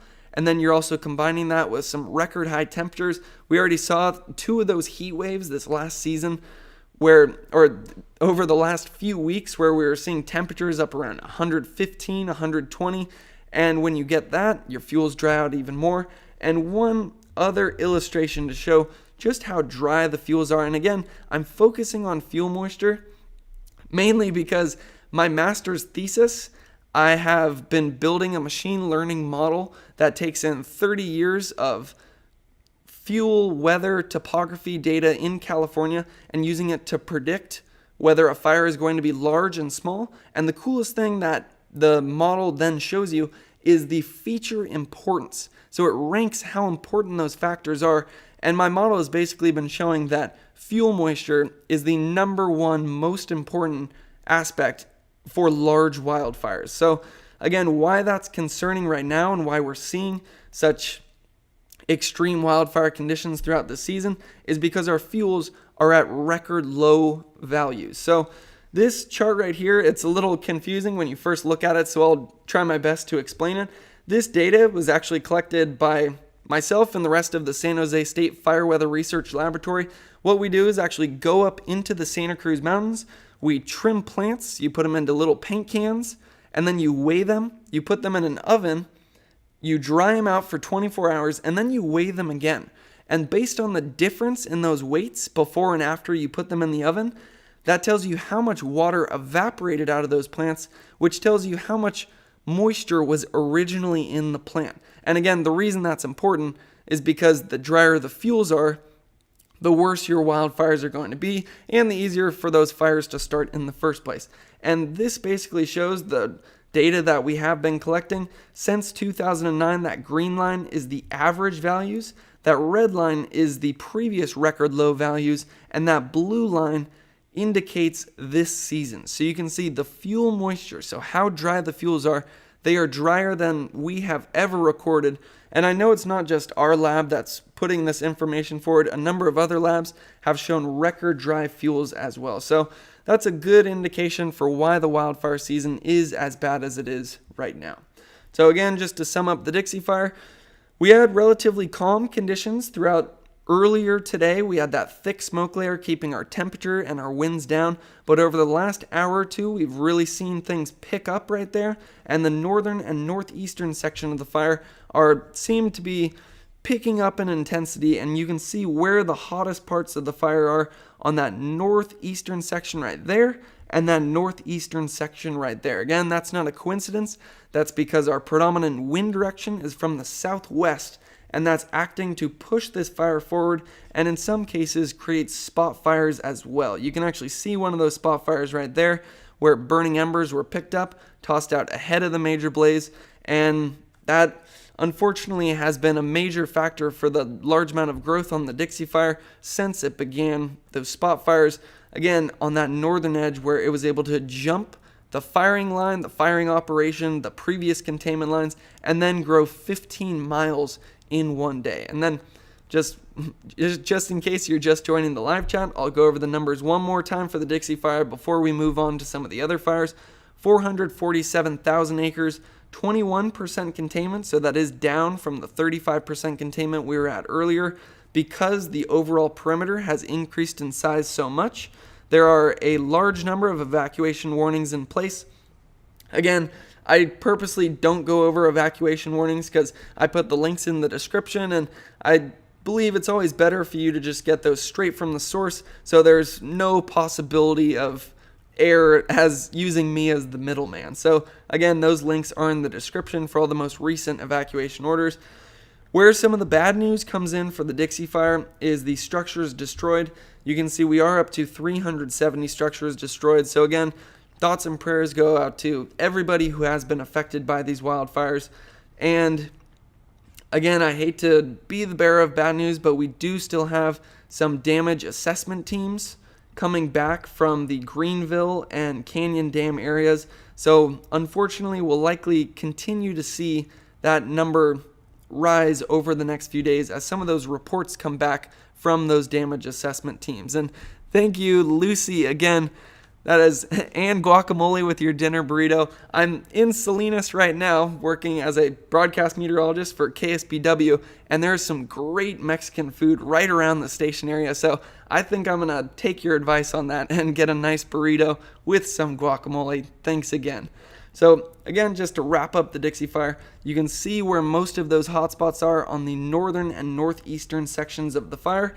And like I was saying, something we're going to have to watch closely is those damage assessment reports coming out of Greenville and the Canyon Dam areas. But I always like to end on some kind of good news, so we'll end on some good news for the Dixie Fire. If we look at one of the areas where it's burning the most rapidly, seeing the fastest rate of spread, it's that northeastern section of the fire here. But if we look at the fire history, we had the Sheep Fire burn in that same area in 2020. So this is my prediction. Over the next few days, this area of the fire that's burning the fastest and is going to continue to burn the fastest because of those southwesterly winds trying to push it to the northeast. I think as it gets into the Sheep Fire area, it is going to significantly calm that part of the fire down because a large amount of the fuels in this area were cleared out just last year, and we've seen it time and time again, even on the Dixie Fire itself, that when you have a previous fire like the North Complex in this example, the current fire will stop in its tracks as the fuels have been reduced in that area, and in some cases you're able to reuse containment lines as well. So that is one piece of good news for the Dixie Fire, is that one of the areas where it's burning the most intensely is going to bump in to a previous fire that burned in 2020 on that northeastern section there. So we'll hopefully see that calm down as it moves into that area. Now, where some of the bad news comes in for the Dixie Fire, again, it's going to be when we start to get those damage assessment reports, more of them back from the Greenville and Canyon Dam areas. And also some of the bad news is as we get into this next week, it looks like we have a warm-up heading our way. We looked at the temperatures and the winds and the humidity for Tuesday, Wednesday, Thursday. It looks like we're going to be getting back up into the mid-90s with relative humidity in the single digits. With, again, we always see those strong southwesterly winds in the afternoon when those up canyon winds really pick up. So I hate to say, but we do have some challenging conditions as we move forward in the forecast for the Dixie Fire. But again, I'm going to be here every step of the way with you guys. And not only true for the Dixie Fire throughout the rest of the 2021 wildfire season. So if you do want to stay updated on the Dixie Fire and all the other fires as well, you can subscribe to this channel, or you can even click that notification bell as well so that you can actually get updated or get a notification when I go live. So again, we spent quite a bit of time on the Dixie Fire. I'm not going to spend as much time on the other fires going on, but I am going to briefly mention them. First, we'll go over the Mcfarland Fire here. This is one that was really taking off yesterday. We had a huge pyrocumulus cloud coming off the Mcfarland Fire yesterday, and you can see where that hotspot is. It looks like it's the western and eastern edge of that fire where we're seeing some of that activity. And if we actually want to look at the current activity, this is something we didn't do on the Dixie Fire, but if we look at the live hotspots, again, that doesn't exactly change the story at all from what we were saying earlier for the Dixie Fire.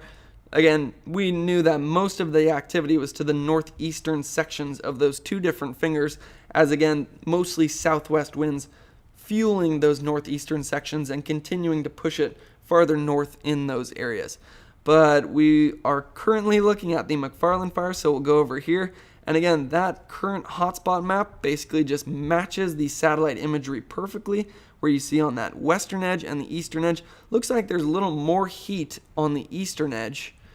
And that is concerning, as we do have a pretty large amount of structures in that area. And we are mostly seeing, you can actually see what direction the winds are blowing from. If we look at the satellite imagery again here, looks like we had very weak winds earlier in the day. You can tell that because it was basically just sitting there. And then as we get into this afternoon, looks like it's actually mostly blowing to the northeast. So if you think about future fire growth, that will tend to push that fire activity more to the northeast. So again, number of evacuation warnings in place for the Mcfarland Fire, so that's one we'll have to stay updated on moving forward. When it comes to the current numbers for the Mcfarland Fire, that did get up to 29,000 acres, and it is at 21% containment. There are a number of evacuation warnings in place. I believe I have the link for that in the description below. Total personnel, that number has gone way up, so that's some good news there. We're up to 743 personnel. 21% containment again.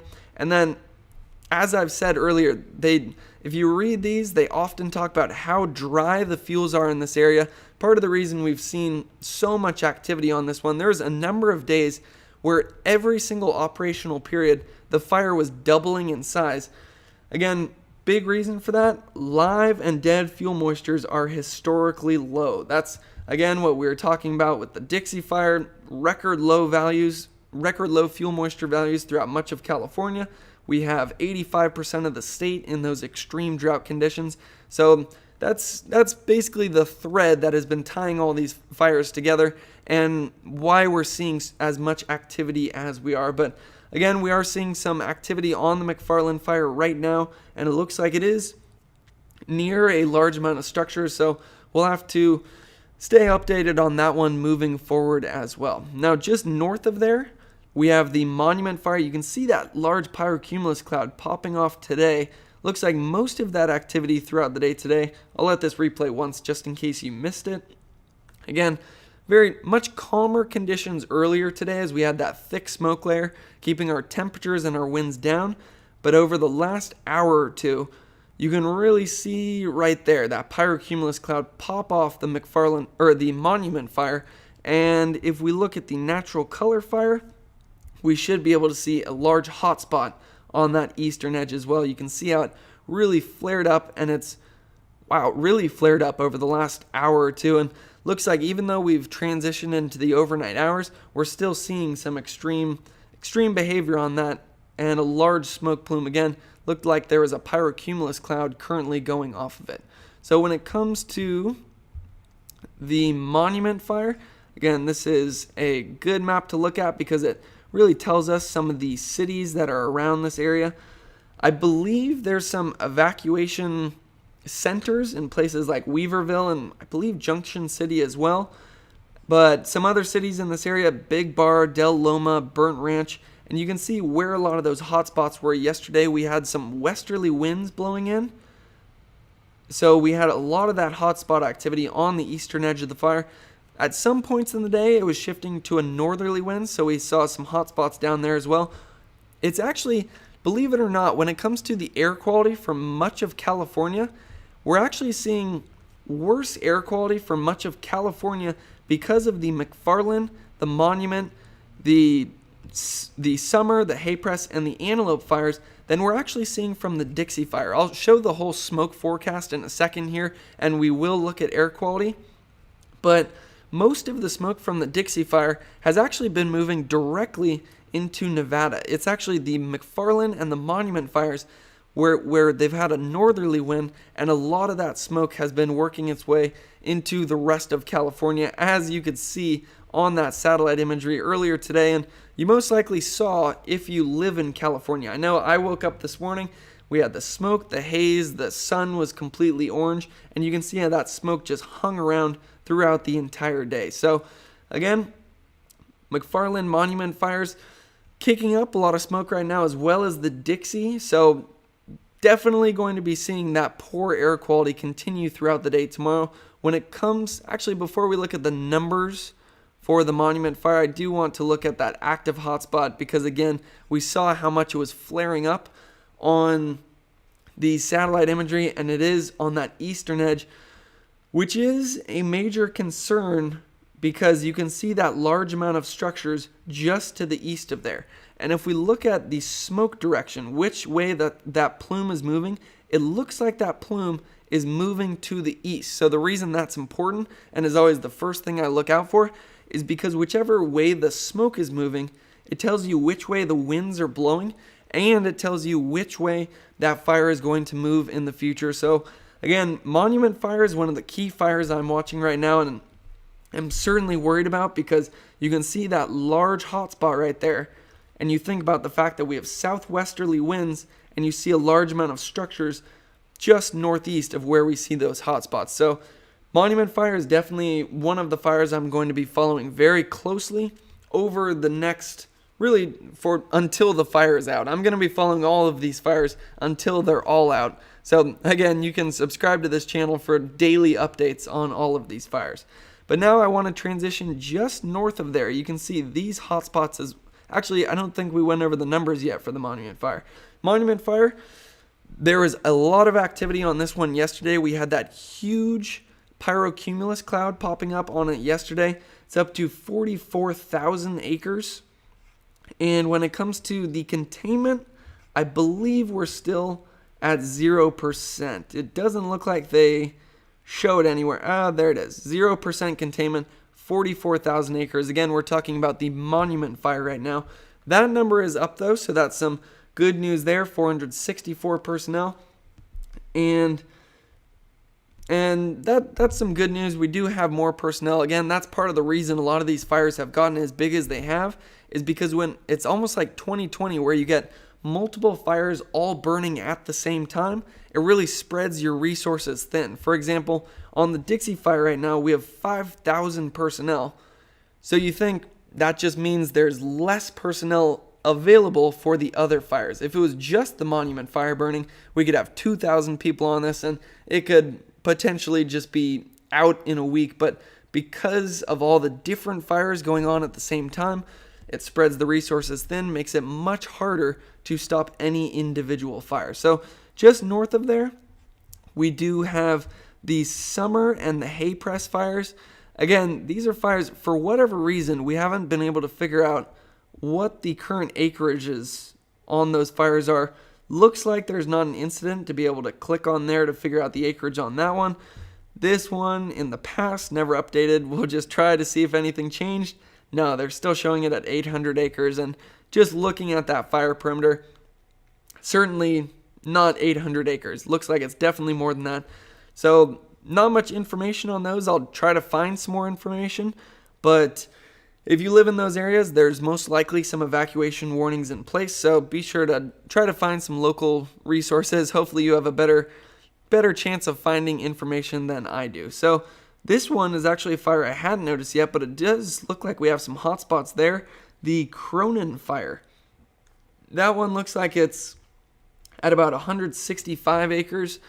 And again, that if you look at when they discovered it, the 30th, that basically describes all of those fires that we see in northwestern California.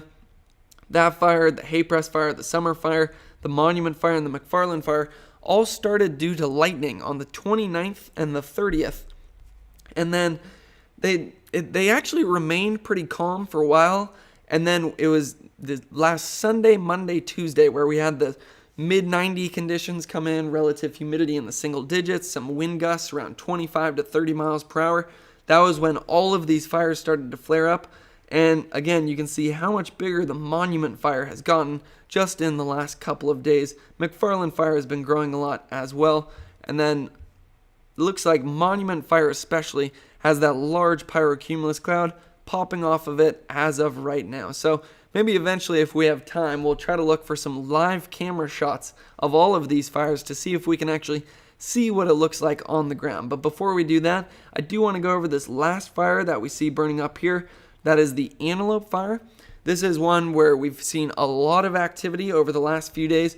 Most of that smoke now blowing back up into Oregon. In the previous days, all that smoke was blowing straight down into the Sacramento Valley.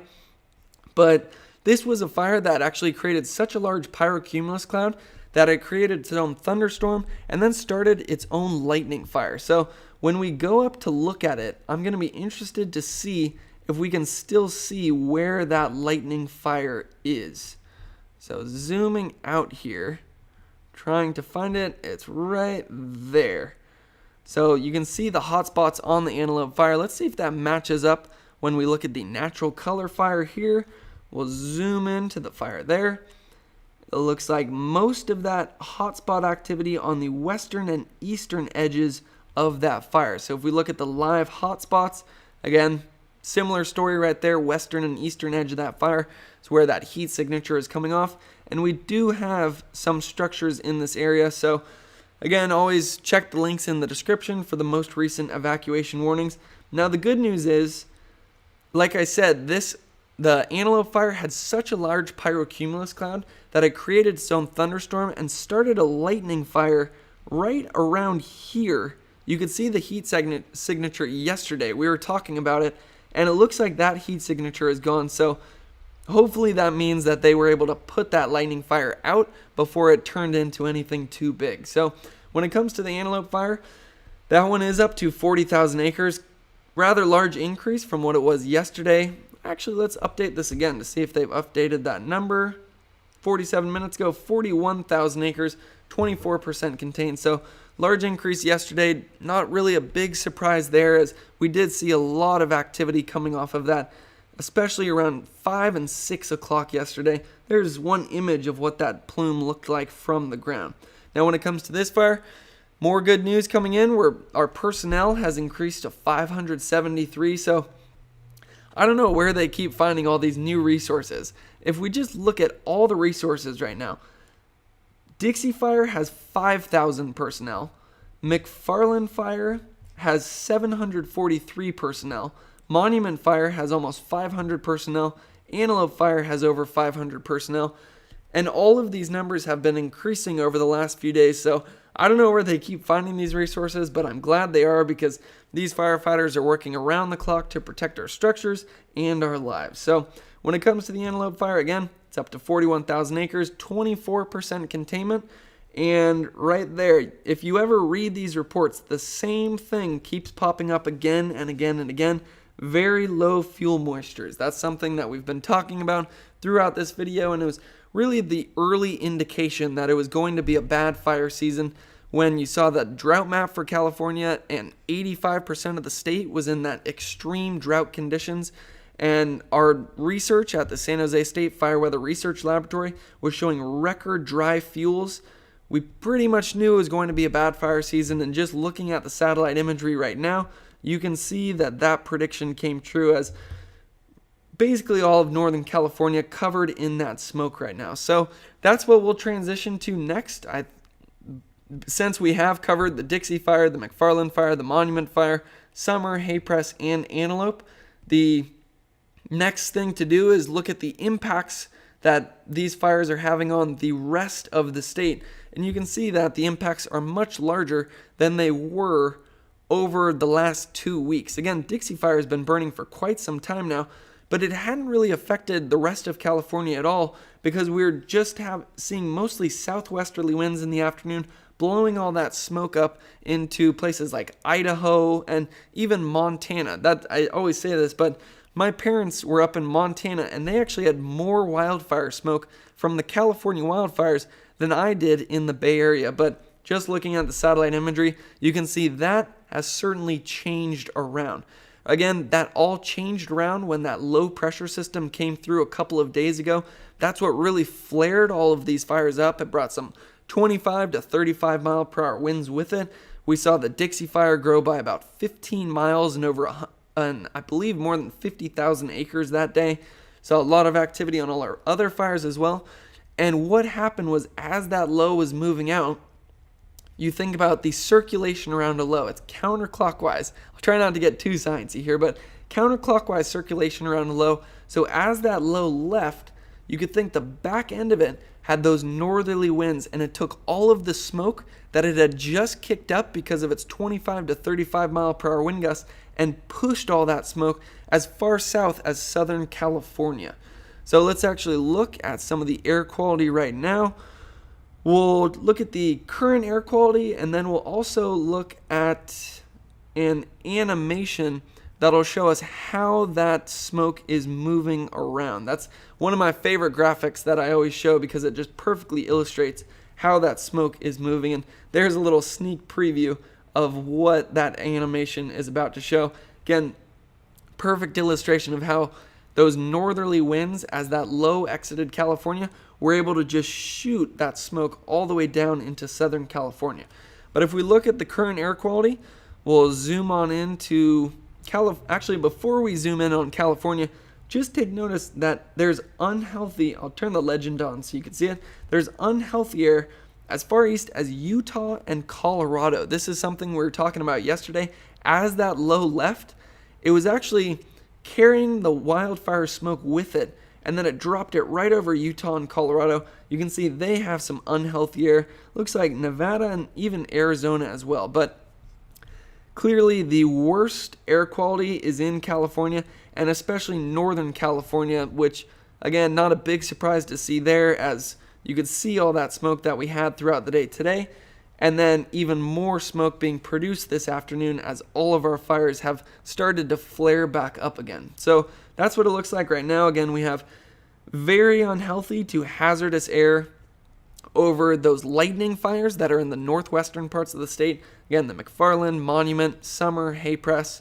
And then we also have that very unhealthy to hazardous air directly over the Dixie Fire. And thank you, White Dove, for the super chat. Very much appreciated.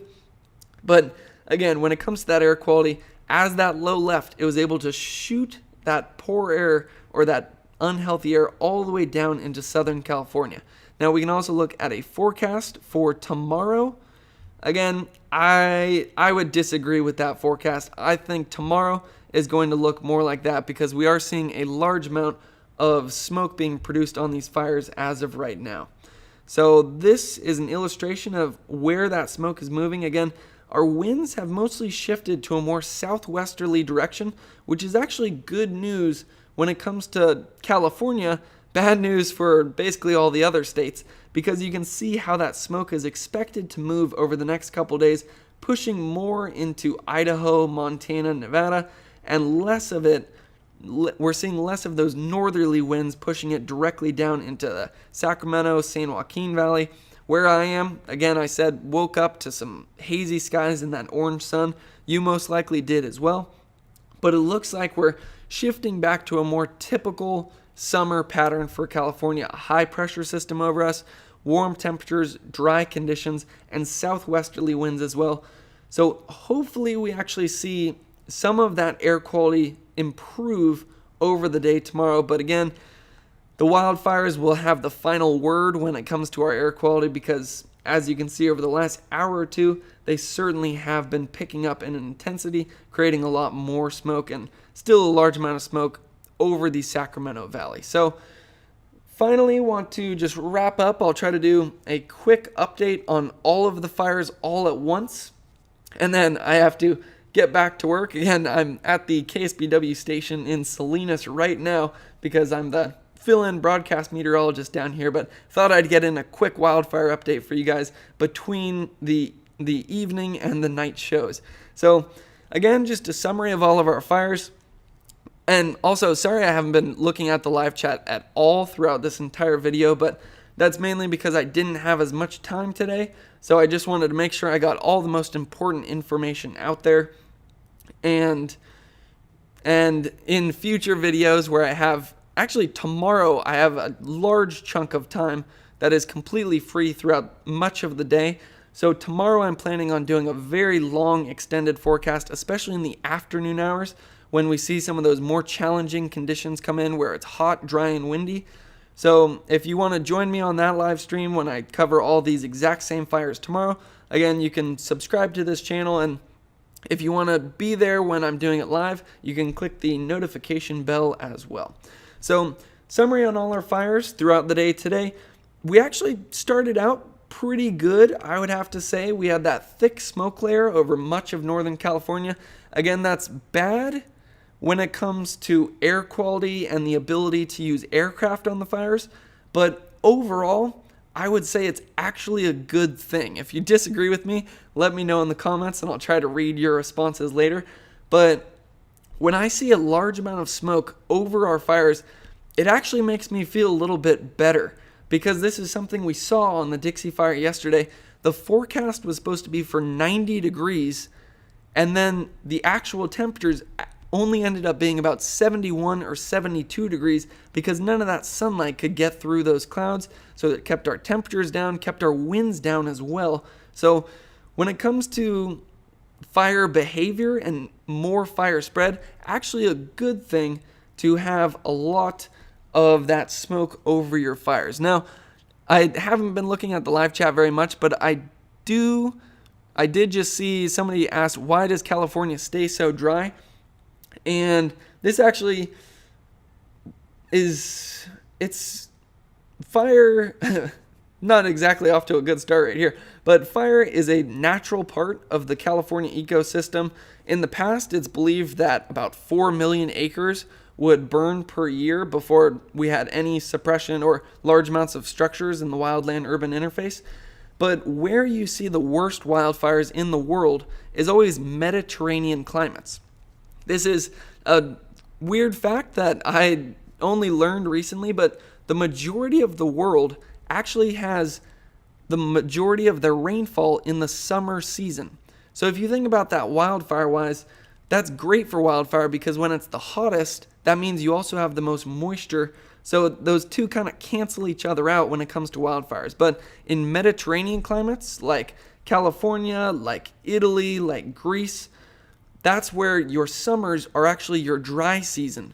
So you have dry air at the same time you have your warmest temperatures, and then a big factor for Northern California, which is why we see a lot of our largest fires up here. We also have the mountain ranges that really kick up our winds as well, especially when they can funnel through canyons. So California has a lot of things going against it when it comes to wildfire, and especially going against it as of right now, because our last 2 winters have been exceptionally dry, and you can see 85% of California in that extreme drought category. And just to drive that point home that fire is a natural part of a Mediterranean climate, if you look up the news right now for, I believe it's Italy and Greece, they're actually also seeing some massive wildfires right now. Or you can also think back to when Australia had all those massive wildfires. I believe 2 years ago was when that was happening. So again, when it comes to our wildfires, they were calm throughout the early hours today when we had that smoke layer keeping a cap over our fires, temperatures cooler, winds calmer. But over the last 2 hours, we've certainly seen that activity pick up. On the Dixie Fire, we can look at where that activity actually is, mostly on the northern finger here and the northeastern edge of that fire as well. Again, I'd say my main concern when it comes to the Dixie Fire is that northeastern section of the fire. If we zoom back over to it, let's see, right there, zooming in.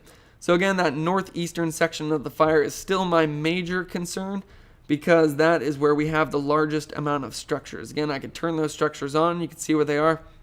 We have 2 of those hot spots being picked up with a large amount of structures right between there. And again, some of these structures unfortunately have already been destroyed. As we look at the overall fire perimeter, we saw the number of structures destroyed in the Cal Fire update did jump up as well. We'll take a look at that in 1 second, but first I just want to drive the point home that most of the activity right now is on that northern edge of the fire, right there, and that northeastern finger as well, mostly due to the southwesterly winds continuing to push this fire forward. One piece of good news, I've said this a couple times, but that's mainly because I'm just grasping at any good news I can possibly find. But fire history, you can see Sheep Fire, where it burned in 2020, and it's just north of where the Dixie Fire is burning the most intensely right now. So again, what I'm hoping, or not even hoping, what I'm predicting, because we've seen this on a number of wildfires in the past, is as that activity moves into where the Sheep Fire burned in 2020, a lot of those fuels will be gone. We might even have some containment lines right here. We'll be able to use that to our advantage to hopefully get some good control over that northeastern section of the fire. That is one of the hottest burning parts in California right now. So I'll certainly keep an eye on that over the next couple of days to see if that Sheep Fire ends up actually helping us control the Dixie Fire. Now, also when it comes to some of the areas that I know you guys were the most interested in, the Chester area, there you can go back to the very beginning of this live stream where I streamed the Cal Fire update. They said there was some good news coming out of the Chester area where not many hot spots remaining right there, and it just shows the amazing work that's been done by our firefighters. The fact that that fire surrounded that large cluster of structures and didn't just go through that entire area. So amazing. They were able to, for the most part, save the Chester area, and when Cal Fire gave their update, it sounded like they were feeling much more confident in that area. Now they're also feeling confident in the Prattville area. I believe I still have the fire perimeter map up, where you see the red line, that's where the fire is uncontained and more growth could be possible. Where you see the black line, that's where they consider the fire contained, right around the Prattville area. So that's some good news for the structures around that part of Lake Elminor, and also black line over the northern parts of Quincy. So good news in that area as well. But again, where you see the uncontained perimeter, mostly on that northern section there and that northeastern section there, where we are seeing the largest amount of our growth right now. Now, when some of the bad news comes in is when we talk about the Canyon Dam area and the Greenville area. That's where the fire was able to go into those areas over the last couple of days when we had that red flag warning, especially when we had very hot, dry, windy conditions. And that could be a good transition to looking at all the numbers. when in just a second I'll show that the number of structures destroyed on the Dixie Fire did increase since the last time, and they do still have even more damage assessment teams still coming back with information, so unfortunately we will likely see that number continue to rise. But when it comes to the Dixie Fire, that one is up to 447,000 acres. That makes it the number 3 largest wildfire in the history of California, and the largest single fire in California history. The top 2 wildfires were both complexes where multiple fires all came together. So Dixie Fire has joined the top 5 largest wildfires in California. And key thing I'll point out there, they've all been since 2018. So unfortunately, this is a problem that's not going anywhere, and in some cases seems to be getting worse. So that's, again, one of the main reasons that I am basically dedicating my life to studying and communicating wildfire, because I don't see this problem going anywhere, and I hope to be part of this solution. So Dixie Fire, that is up to 447,000 acres. Containment, you might notice that that did go down. It was at 35%, but it's dropped down to 21% just because the overall fire perimeter increased so much. There's a large amount of evacuation orders in place. I put the link for that in the description. And this is the unfortunate news. When it comes to the structures destroyed, we now are up to 370 structures destroyed. So again, my thoughts and prayers go out to everybody who has been affected by this wildfire, and I'll continue to update you guys on this number as those damage assessment teams come back with more information. But some of the good news, we do still have a large amount of resources on the Dixie Fire: 30 helicopters, 393 engines, 107 dozers, 125 water tenders, over 5,000 personnel, and 83 crews. So again, it looks like we're going to be seeing less extreme conditions throughout the afternoon tomorrow than we saw over the last few days, especially when we had that red flag warning. But the key thing that we're going to have to keep our eye on for the Dixie Fire is that critical fire weather returning towards the middle of the week, when our temperatures get back up into the mid-90s, relative humidity back into the low teens and single digits. We're going to have to keep a very close eye on the Dixie Fire, because unfortunately, it does look like there are some challenging conditions ahead. Again, as always, I'll be here every step of the way to keep you guys updated on it, so you can subscribe if you want to watch these live streams every single day with me. So the Mcfarland Fire, that's the other one going on. We'll just look at where that is so we can get our bearings here. Mcfarland Fire, that's one of the fires that started due to lightning on the 29th and the 30th. We've seen most of the new growth on the eastern edge of that fire because winds have been, for the most part, yesterday were blowing mostly from the northwest. So we saw most of our growth on the eastern edge of that fire. When it comes to the Mcfarland Fire numbers, we are up to 29,000 acres, 21% containment, and we still have 743 personnel, which is a big jump from when we looked at that yesterday. Now, just north of there, we have the Monument Fire, and to explain that one, let's check the satellite imagery one last time, because it looks like there is a large hotspot coming off of the Monument Fire right now, and then if we look at the visible shot, you'll be able to see a large pyrocumulus cloud popping off of the Monument Fire right now. So looks like that one has certainly picked up in intensity over the last hour or two. So when it comes to the numbers for the Monument Fire, that one is up to 44,000 acres, and I believe that's still at 0% containment there, although we do have an increase in personnel. We're up to 464, so we'll likely see, or hopefully see, some containment over the next couple of days. Then in the very northern parts of California, as we go up here, you can see wow, that's a crazy shot. You can just see how much smoke is over northern California right now. Right there is the Antelope Fire. This is one that had a big pyrocumulus cloud the other day. It actually created its own lightning storm and started another little lightning fire, which we looked at that hotspot. It looks like it's out right now, so that's some good news, but certainly seeing a lot of activity on that one. And because of that large amount of activity we had the last couple of days, that one is up to 41,000 acres, and it remains at 24% containment, although that's another fire where we've seen an increase in personnel, over 500 personnel in that fire now. So good to see with all of our fires, we're trending in the right direction when it comes to the number of personnel on the fire. So I'll leave you just with a final shot of what Northern California looks like right now. Lots of smoke coming off of the Dixie Fire. We've seen a lot of activity on that one over the last hour or two. And also a large amount of activity coming off Mcfarland, Monument, Antelope Fires as well. So we'll most likely have some unhealthy to hazardous air over the next couple of days, as we are seeing throughout the day today throughout much of California. And we're going to have to keep a close eye on all of these fires as we move forward through the next few days, because as we saw, we have some challenging conditions ahead. As we get into the middle of this next week, we'll be going back up into the mid-90s with some very dry air as well. So I hate to say it, but there are some challenging conditions ahead. So we'll most likely, I don't believe these fires will be calming down anytime soon.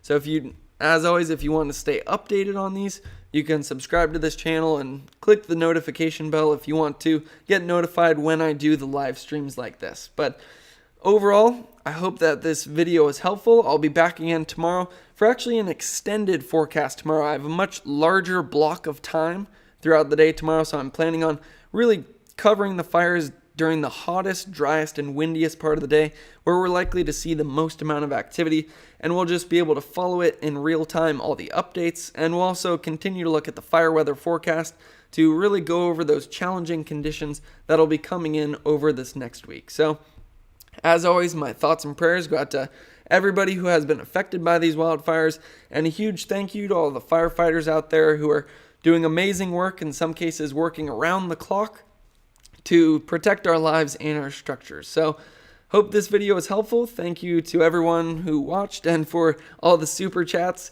I think right now would be a good time for me to go spend some of that super chat money and maybe treat myself to a nice dinner. So, again, thanks for watching. I'll see you guys all tomorrow.